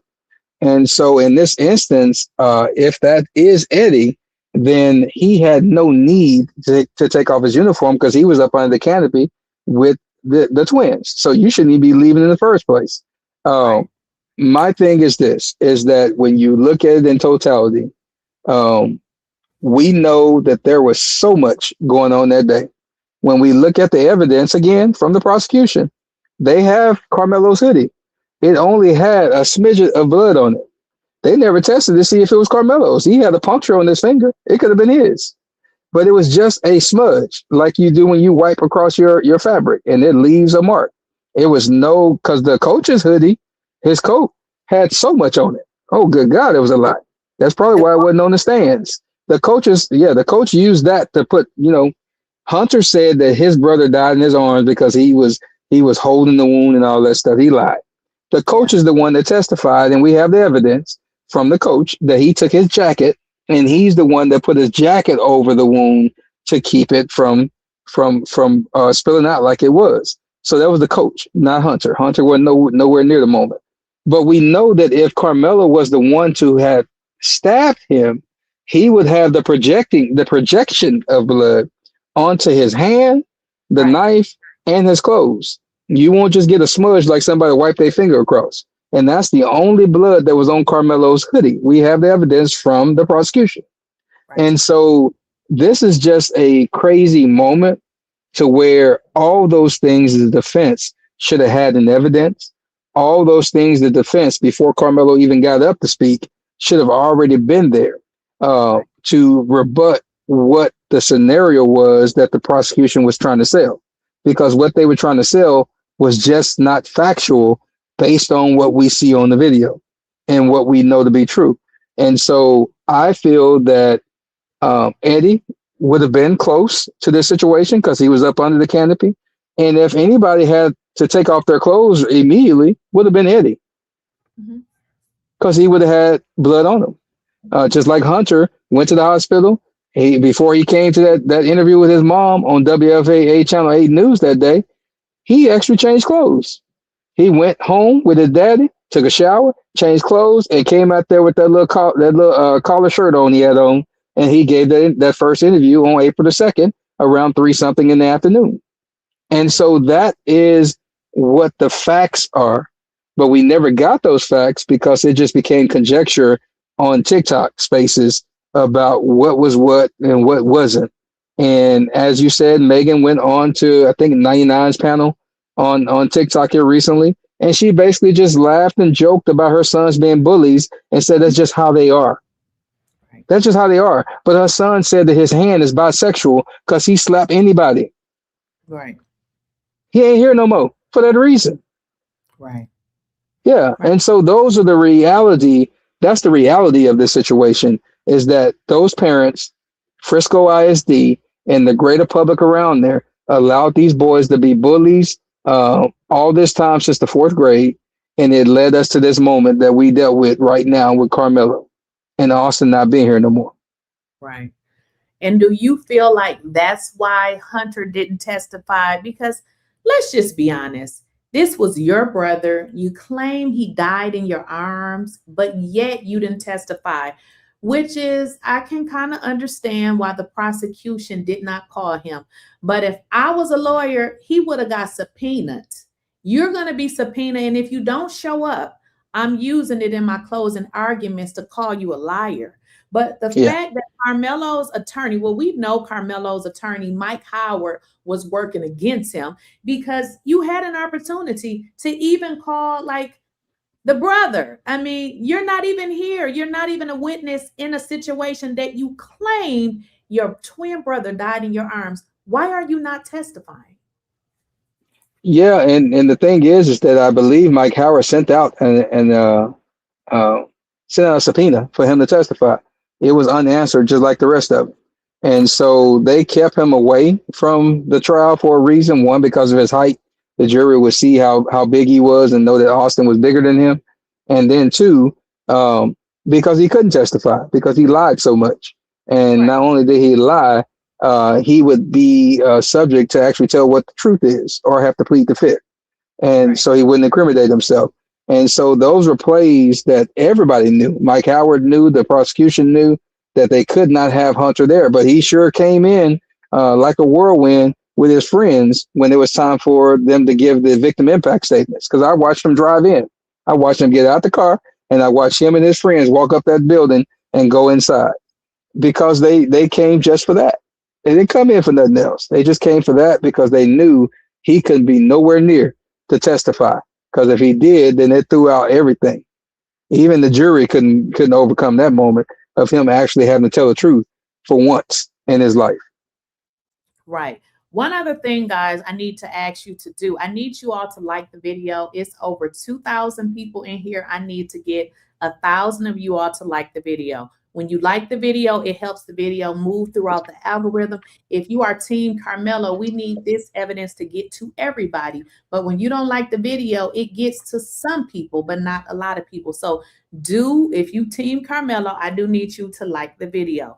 Now we're going to get to the super chats in a moment, but you had said, well, because this was a super chat question too, and this was one that I wanted to answer, because I know I heard the mom testify that she got there before the ambulance, but the truth of the story is it appears that the parents were already there based on a situation that had happened earlier with another student, and that would probably ring true. And I don't know if it's true, but you can correct me if I'm wrong, where Jeff Metcalf states that he was there. Can you tell us about that? Correct. There was that same morning, there was a kid, young lady from Emerson High School, which is one of the Frisco ISD schools. And she was there by herself because there was no one else running that first part of the morning. And so from what I hear is that the twins and their friends were bullying her because they're known to bully the girls. That's just what they like to do. And so they were messing with her, and a lot of the other students stopped them from doing so. And so that was the first disdain they had. But Jeff Metcalf actually said on his Beyonce World Tour on TikTok that he was called by the middle school coach to come to the stadium. That's what he said. He kind of started stuttering because he said it without thinking. And then he was like, yeah, that's how I got there. And so, but he was called there then so he can come address what happened at Emerson High School. I mean, with the Emerson student. They're at the actual tracks at the stadium. So that's why Hunter said that they were coming from the middle school for that reason. Now, with that happening, Megan and Jeff were already there before Austin and Hunter and their friends made that iconic walk to come and meet Carmelo. Hunter even said himself that he called his phone and his mom answered, is what he said, his words, not mine. And so his mom answered because he left his phone in the car, because his mom and them probably told him, hey, allegedly, y'all go get them then. And that's why they were running so quick to come. Megan went to go back to work or head back to work because she worked in Grapevine, Texas. So she had to get to the pizzeria to go over there and work. Jeff just stayed around because Jeff was already there. He didn't have to come and roll and come back again. He was there already. And so these boys came and they walked up in that spot with a purpose. And Jeff then was there because Jeff said it several times. You don't know anything. I know because I was there. He said it three or four times. He corrected it one time and said, well, yeah, my boys told me, so I know. No, you said first person. You said you were there. And so we know you were there because of the way that you can't shut up and you keep talking about this thing in first person, about what you saw, what you witnessed, what you knew. And then you'll talk about what Austin and Hunter said. And so even when the police came, if you had the opportunity to listen to the scanner calls from the dispatch call from the cops themselves and the closed one, they actually kept saying, we're looking for the suspect from Emerson. Mm-hmm. They said, we found the suspect from Emerson. If you look at the SRO officer's body cam, he said that I have the suspect in custody. They went through the whole diatribe. And at the end, when he placed Carmelo in the car, he said, you're from Emerson High School, right? And Carmelo said, no, I'm from Centennial.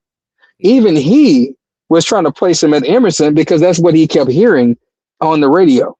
And so everybody believed that was it because they had foreknowledge of what went on earlier that morning.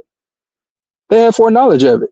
And so they all know that these boys were doing what they were doing. They all knew that these boys were bullied because they know Jeff Metcalf to be a bully.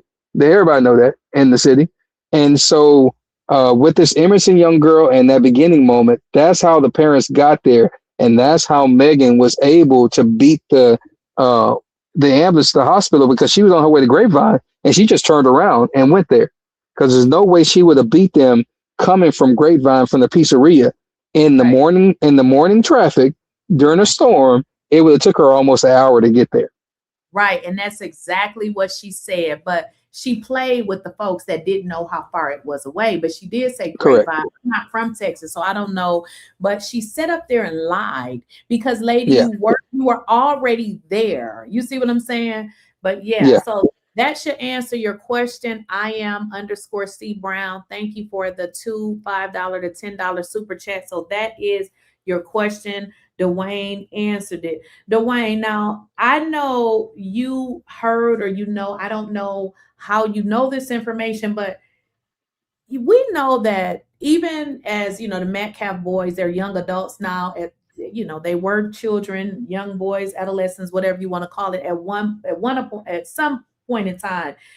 What have you heard about family violence as it relates to the Metcalfs? Because let me just tell you, I'm a good observer of people. And when I hear a man calling a woman bitch's, and I just heard him on, was it TikTok, calling somebody the N-word, I know that you're abusive and you put your hands on women. I know this because I know how people operate. Now, people have said that this man was beating on his wife allegedly when they were married. I have heard that when he received his charge that is allegedly sealed, that he was actually married. But let's just get into this part. And we all see this. She don't like him. We can tell that she does not like him. They don't like each other. I think that whatever happened in their marriage, she can't stand him. I mean, what have you heard about them in terms of whatever violence that you have heard between the two of them? Well, when we first started on this case and advocating and looking into it, we actually had their divorce moment from Collin County. So we knew that there was domestic violence associated with the divorce decree and what they were arguing, what Megan was arguing for the grounds of divorce.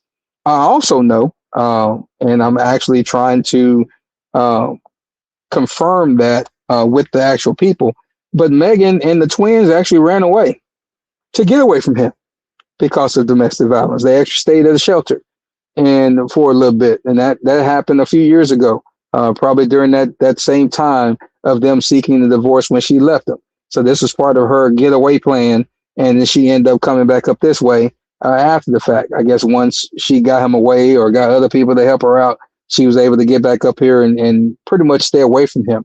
That's when they split the kids. Austin stayed with her, Hunter stayed with him. And so it was kind of that moment.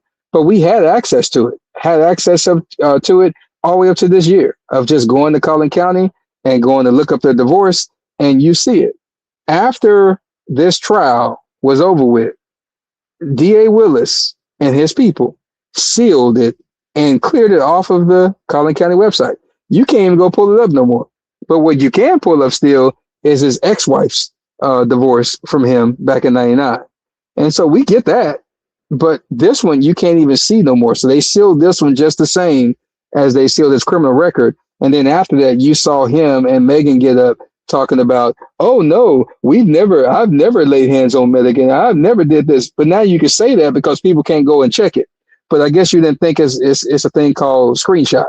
I guess you didn't think it was a thing called record. And we can keep that information because we still got it, regardless of what they try to get rid of. That's how we had his background. Right. Yeah. And I know that it's sealed because I know people in law enforcement, lawyers that have done the same thing. And guess what they said? The same thing you said. You don't know them and they don't know you. All of these people don't know each other. So the lie tour that he's going on talking about everybody else's background when they saying allegedly what he did was disgusting, and then it falls. It was. So A young girl is what it involved, a young girl. right. And so here's the thing is that you can seal whatever you want to, but guess what you can't seal? You can't seal going to Frisco PD, police department, and saying, hey, Jeffrey Charles Metcalf on such and such date, was he arrested? They'll tell you, yeah, because the record don't go nowhere. They just can't give you the details. Right. And so they'll tell you that, yes, there is a record and there is an imprint, but we just can't give you the moment. And so, but we already had it. We had it before they sealed it. And so that's how we know about it. And plus, I'll just put this on the record. It's something that's not uncommon to his people at his church. They've had 3 pastors have to step down for doing the same thing at Hope Fellowship Church in Frisco, Texas. That's not alleged. That's actually on record. And so, yeah. You know, why so these videos talk about he knows what you people do. Well, we know what you people do too, sir. Correct. And we know how they get away with it. You know, just like the pastor that was the advisor to Cheeto Man up there that's running this country. Dude did some horrible stuff to a 13-year-old girl, and he got 6 months. 6 months. That's it. And you got people that are doing 30, 40 years right now for a whole lot less. They were just alleged to do whatever, and nobody even said what they did, but they doing 30, 40 years. You have the young man that was friends to Ken Paxton and the governor in the Republican Party. What he did, he's supposed to be serving lifetime for what he did to that young man for 3 years. And they probated that thing. I mean, they scaled that thing down to a misdemeanor charge where he just did 1 day time served. And so this is the difference of the judicial system that we're all talking about, that a lot of times people don't think about until it affects you. And that's kind of what we have to put ourselves in the position of the Anthony family. You're not thinking about the day in, the day out of all this stuff until it visits your door. And now all of a sudden, through the trauma, the drama, and the confusion, now you got to try to figure out the weight of a system that wasn't even designed for you, that was actually designed to keep you down. And now you got to go try to navigate it in truth and honesty, and then trust people that you don't even know to navigate you through it correctly. And that's kind of what we're facing. And that's why we have to call out this foolishness from Jeff Metcalf and Megan Metcalf and whoever else want to come up with a drama. Yes, we all can point fingers at each other, but let's just talk about the truth and the facts and the fiction. And let's talk about that, and let's do what's right. And I'm going to tell you this as well. In the beginning, when Jeff Metcalf was talking about he was a good Christian and that if Andrew Anthony was a good Christian, he will make Carmelo tell the truth. I told Jeff Metcalf myself directly that, hey, if that's the case and that's how you stand, cool. We know the truth. So won't you be a good Christian? Get Hunter. We'll meet you down at Collin County. And we always stand behind you and Hunter while he tell the truth about what happened. Oh, I made that plea to him directly on Facebook. I made that plea on TikTok. I made that plea in every way I could directly to Jeff Metcalf since he wanted to talk. And I told him we would stand behind him and his family like we standing behind Carmelo so we could get the truth out. Nobody wanted nobody to go to jail. We just wanted the truth to come out so people can understand that Austin already lost his life because he could not keep his hands to himself. And people have to understand that bullying is not the way. And so if your son, who is still living, can go out there and just tell the truth, we as a community will stand behind y'all and make sure everything was okay. And we will make sure that that boy didn't have to do no time, but we will correct the record, get these charges off of Carmelo, and everybody can move on with their life. And all y'all go sue Frisco ISD for not protecting the kids. Oh, I told him that. He wasn't interested. Right. And so since he wasn't interested, that tells you how evil they are. They are not interested in the truth, don't want the truth, don't care nothing about no truth. They just care about filling their pockets, getting what they can out of this, because they got probably triple indemnity on that life insurance policy on Austin when they seen that Carmelo got charged with murder. They gave him triple indemnity on whatever plan they had. So they paid. That's why they all got new houses, new cars. Tell me what that means when you say triple indemnity. What does that mean? That means if you have a life insurance policy on your loved one, and they are tragically taken away by murder or some of that nature, then most policies would triple your policy. You'll hear that the double policy for accidental death and all that kind of stuff, but when it becomes a tragic to where someone murdered you or something like that, they will triple the amount. So if you got $100,000 policy, you just got 300 grand. You know what? I was just saying the other day, I've been had policies for years. I said one day I'm gonna sit down and read everything. You know, I just learned with our policies that if you become disabled, you don't have to pay it anymore. I didn't know that. Correct. It'll pay it for you. Yeah. Yes. Well, we know they've been grifting. Somebody just sent me another GoFundMe that they just set up as it relates to this particular case. So you feel strongly in saying that Collin County has covered up records as it relates to this man. I've also heard, and some things you don't know if it's just gossip, rumors, or if it's true.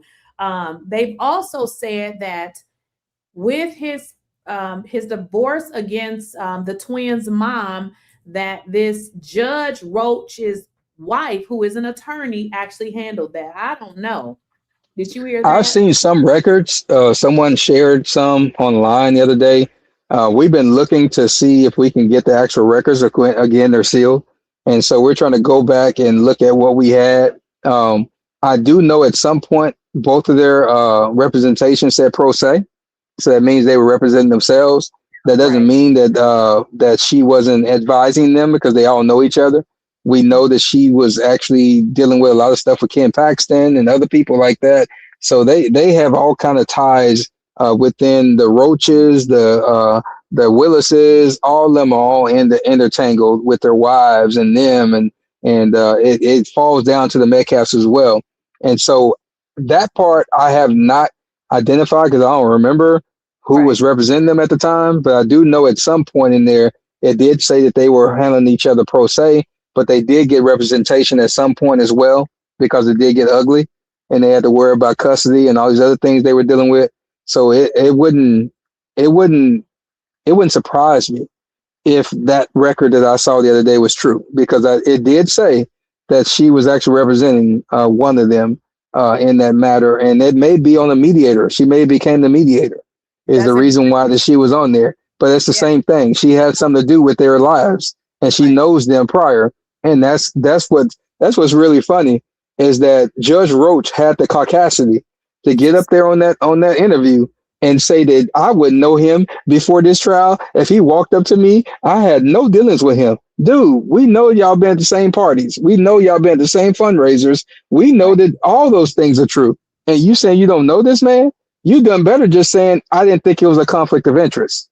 I didn't think it was a conflict of interest, because they screenshotted it. Even listen, he doesn't have to personally know him. He can know somebody that knows him. He can know him indirectly. He could have been at the same place with him. It doesn't, you see what I'm saying? It doesn't even have to be a direct connection. It is as little as him sharing his GoFundMe, which they said in the beginning. He did. That is a conflict of interest. You see what I'm saying? Yeah. But even the attorneys who were able to look at this, even his interview, they said his interview was enough. Because you know what he said in his interview? He thought he was guilty. Correct. Judge. He said that. And then he said that he was going to make sure that it was in the circuit, which he don't control. But he said he was going to make sure it's in the circuit. Then he said that he had to take this case. Now, I've been told, this is not on the record, but I've been told by someone off the record that it wasn't even supposed to go to him. It was going to a different judge. He took it. And that's kind of where we are with this moment. It was set up from the beginning. And that's why the alarm bells was on me and others to get this family to fire Mike Howard and get this case disposed of, because I just know that Carmelo did not have to go through what he's going through right now, being in prison. However, we're here. And so now we have to focus on getting him back home and getting him out of this system. That's what we have to focus on now. But this is a warning and a lesson to the rest of us. When you hear sound advice, I don't care where it's coming from. If you riding by and a squirrel in a tree whispers to you and tell you to go right instead of left, go right instead of left, because at some point this information is coming to you for a reason. And we have to learn to start trusting our gut, start learning to trust what we know is right, and stop listening to the folks that we can see in the back of our eye lobes at night, that these folks is doing something to me. I just can't put my hands on it. And I know that that's the way that these folks felt, because they had so much coming at them at one time. And I feel so much for Andrew Anthony and Kayla Hayes Anthony, because they had so much put up on them in such a short period of time. And I can only imagine how that feels in that moment. Now, I've faced my own issues. I faced all that, but my kids didn't have to go through that. And so I don't know that part from my kid's standpoint. So I can just imagine the hurt, the pain, the heartache, and all the things they had to deal with. And so when I hear people talking down on them and just shake my head, Right. that same judgment that you're putting up on them back on you. And when I hope that you have as much grace and understanding like they had during this time, and patience to be able to move through this moment and navigate through it. Right. Yeah, I can't say, listen, I block people. If you come in here saying anything about the parents, you got to go. Because for one, as a parent, I can go through things that I don't know what I would do if my kids, grown kids, go through it. It's not the same. Now, I always say that Carmelo, and this is, I'm not a lawyer, he had multiple ways to beat this case. For one, the self-defense. That was just one. Because he was attacked by multiple individuals, Texas have a law called the Texas Multiple Assailant Doctrine. This is also self-defense, but it applies when more than one person attacks or a member of a group attacks you. And it says the same thing as it does with the self-defense, that whatever, you can do whatever you feel that you reasonably perceive. And that's the word that people need to understand. Reasonable to me is not reasonable to you. Listen, the other day I was visiting a friend, right? And I was shutting the door and this lady was just cursing. And I heard the lady on the phone. I assumed she was talking to somebody on her phone. So I went to say hi, and the lady just started swinging. I had to beat that damn lady up. First of all, what the f is you swinging at me for? I don't know. I had to take her down because, listen, I got to defend myself, lady. What issue? What's wrong with this lady? So you see what I'm saying? What's reasonable to me ain't reasonable to you. When I see somebody going into a frenzy and you coming, I'm going to do bloop, bloop. What?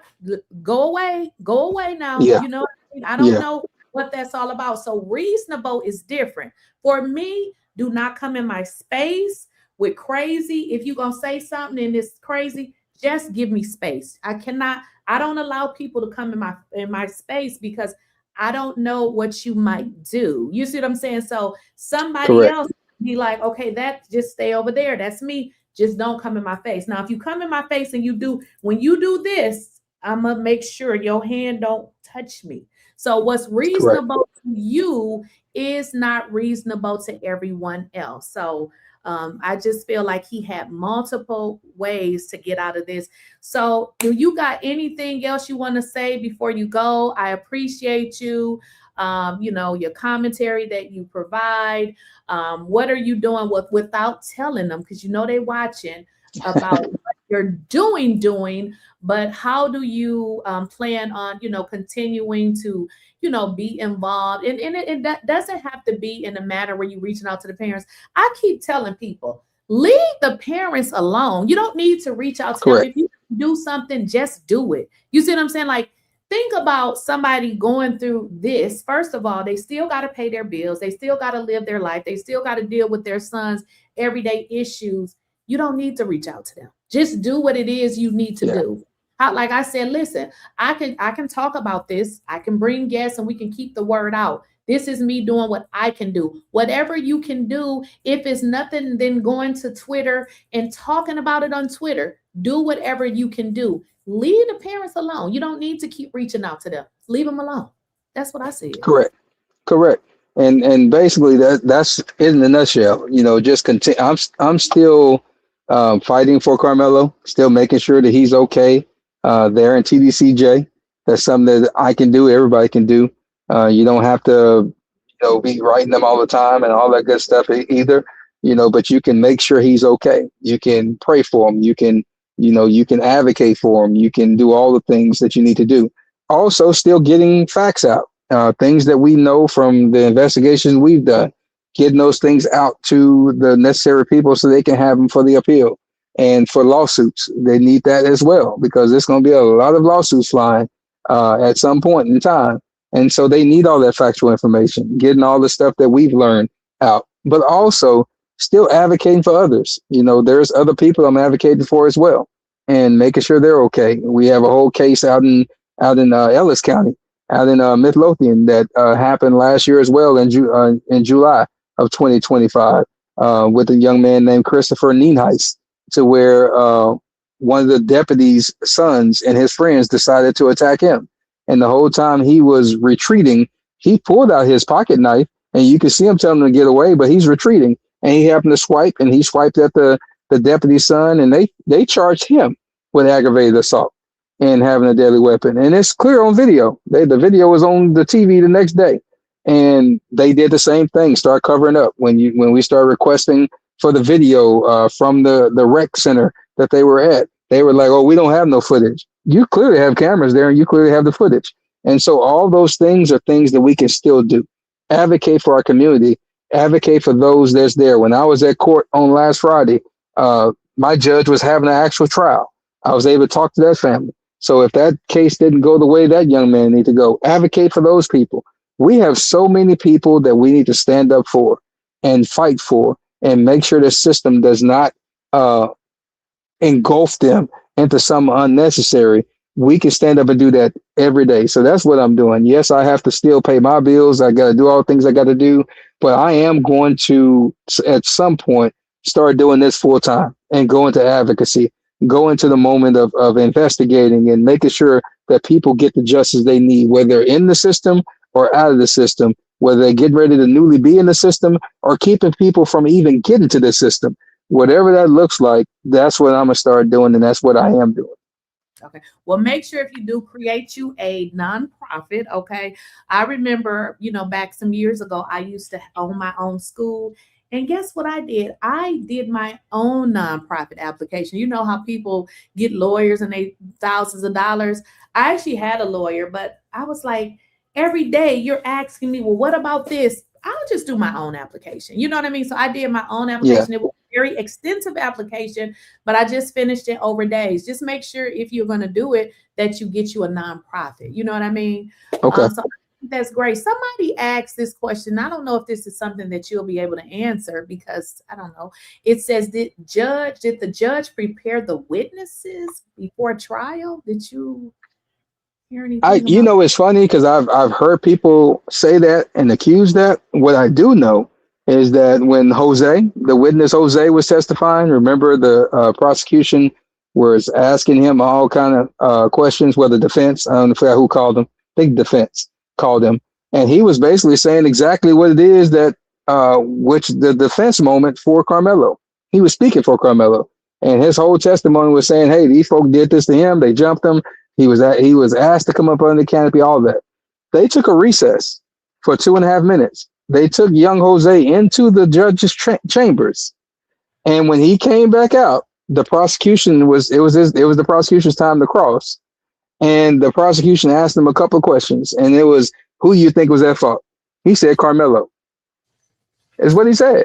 Now, he just got through testifying the whole time that these people aggressed up on Carmelo, and they did all this stuff to Carmelo, and then you take a recess, go in the chambers, and all of a sudden this young man is saying Carmelo's at fault. That tells me he got coached in the judge's chambers. So do you know who went? Did Carmelo attorney go back there? Do you know who went back there with him? He had to have, because if he did not, that's ex parte communication. Right. So that's a reason to have the judge actually recuse from the whole case. We saw that happen in the Young Thug trial. Remember, we watched all that on TV. So we got to see what ex parte communication can get you. The difference, though, is Brian Steele is a real attorney. So Brian Steele didn't see it. he was told. So what he did was ask the judge, and the judge Yeah. actually screwed himself, because instead of him answering, he said, "Who told you that?"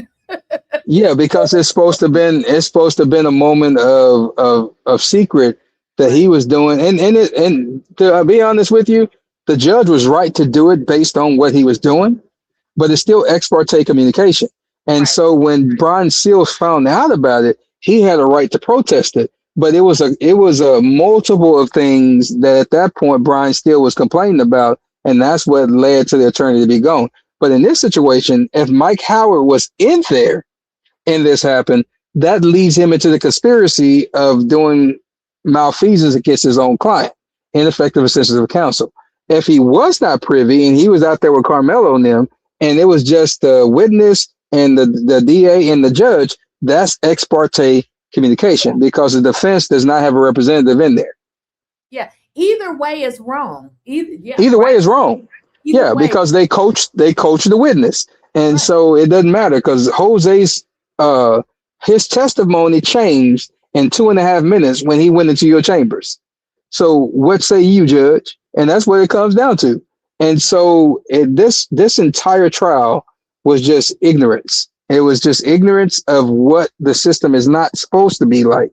And regardless of what the judge wants to do, the prosecution wants to do, a real attorney would have been out of them steps, and they would have had all them cameras there, and they've been like, hey, my client is not going to get a fair trial. We're getting ready to seek to have this whole thing moved. And what they would have been out there ranting and raving to everybody that listened because of what was going on in the court. Not one time did anybody from Mike Howard's firm or Mike Howard or anybody, Toby Shook, came outside and said anything about what was going wrong in the trial, because they were part of it. Bottom line. And they were part of it. Yeah. Now, somebody said, has the juror's name? No, the juror's name have not been released. They're on seal, I believe. No, they haven't been released. I mean, so how can I put this? Let's say like the appellate lawyers and stuff, they would find out, but no, they're not going to release those jurors' names to the public. I mean, no, they have to want to come and speak. They give them the option. They can come speak and they can do whatever. I know that a few of the alternate jurors, not alternate, my bad. A few of the people who answered their jury summonses have spoken to people privately and told them what their recount was and what they felt and what they saw. As far as the alternates or the actual jurors, I don't have any knowledge of none of them speaking. I wouldn't want to if I was them anyway, because at the end of the day, it's not going to be too good for them out there in them streets, because people know how they did to Carmelo. Period. Even if I've had a person that supported the Metcalfs the entire time since last year. I've went back and forth talking to this person since last year.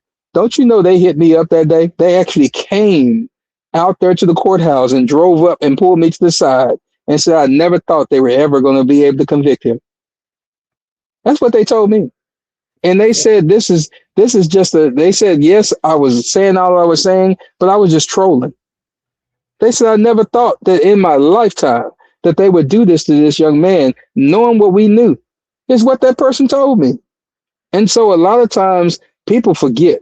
People on the internet, some of these people playing games, they're being keyboard warriors, they doing all this stuff. Some of them folks half don't believe anything they say.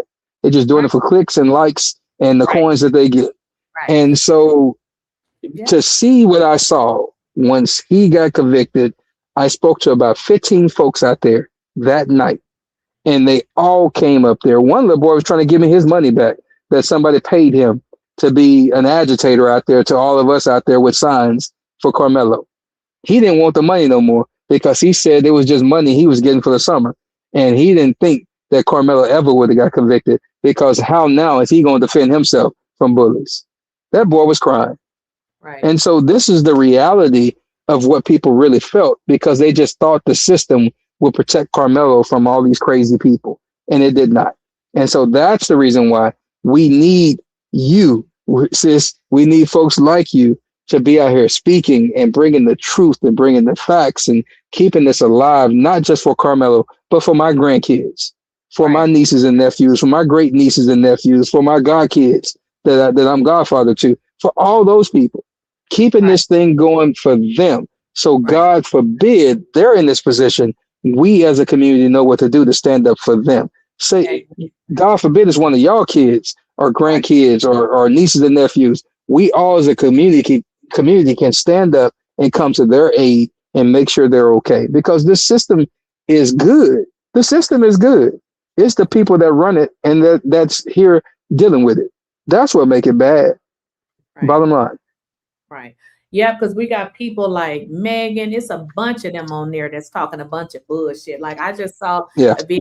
I didn't click it where Jeff with his raggedy ass still doing these, like you say, Beyonce world tours, talking about people are threatening him. Man, you created the hound dogs that's out here threatening folks. If you don't get the FUC somewhere and sit your down somewhere with these lies, he learning like Jake Lane out there at the BET Awards real quick. People will put hands on you. Quick. And I gotta do a video. You should have heard me yelling like, what? This is the same man that Donald Trump pardoned. Judge Roach let this idiot out and he's doing it again. Yeah. Don't know how to sit down somewhere. Whoop his, like, this is just, man, like, you just got out your own bail and you go to another black event with a sign talking about black parents. They ran this. I bet you he got the word that day. You're not gonna come over here with this. That man got kicked, he got hit, he got all kind of things yesterday. He ain't doing that no more for a while. They said, don't bring your ass to LA with this.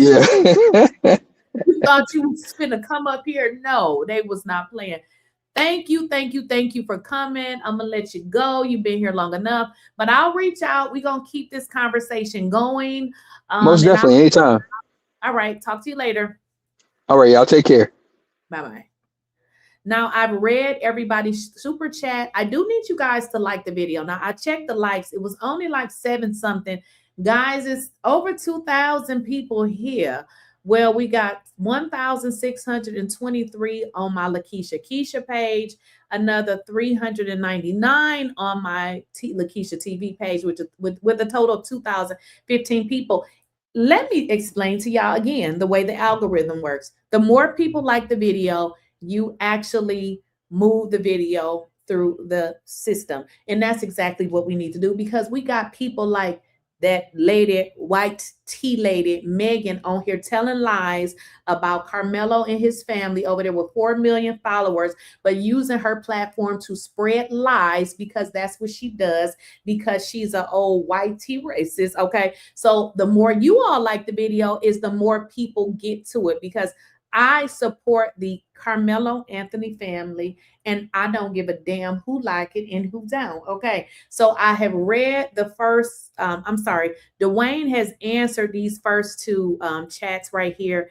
And then with this one, I'm not going to, answer this. Dwayne has already spoke about that. I'm skipping that. He's not here to talk about his record, but he did talk about that previously on my channel. I'm not going to keep asking him the same questions.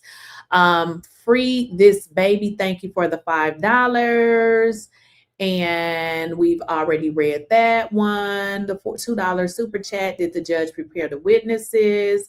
And then we did this one. Have the jurors' names been released? So we have read all of the super chats. Now, I need you guys to go ahead and like the video. I got to get out of here because as we were on live, they were blowing my phone up because I got some more information on these folks. Okay, so I got to go. Make sure you guys like the video. Thank you for joining, and I'll catch y'all in the next video.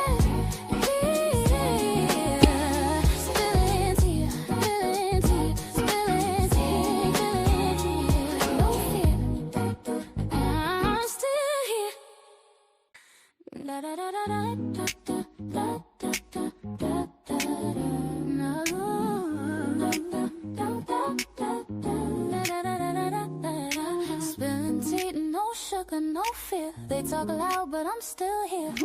Lakeysha Keysha, say it clear. Real talk lives right here. Spilling tea, no sugar, no fear.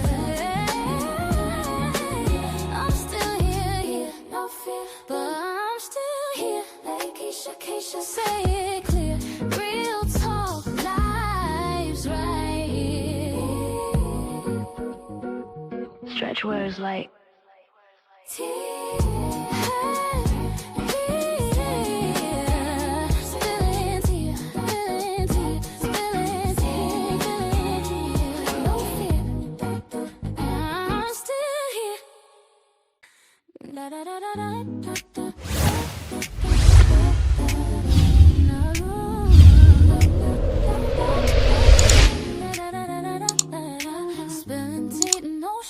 no fear. They talk loud, but I'm still here. Lakeysha Keysha, say it clear.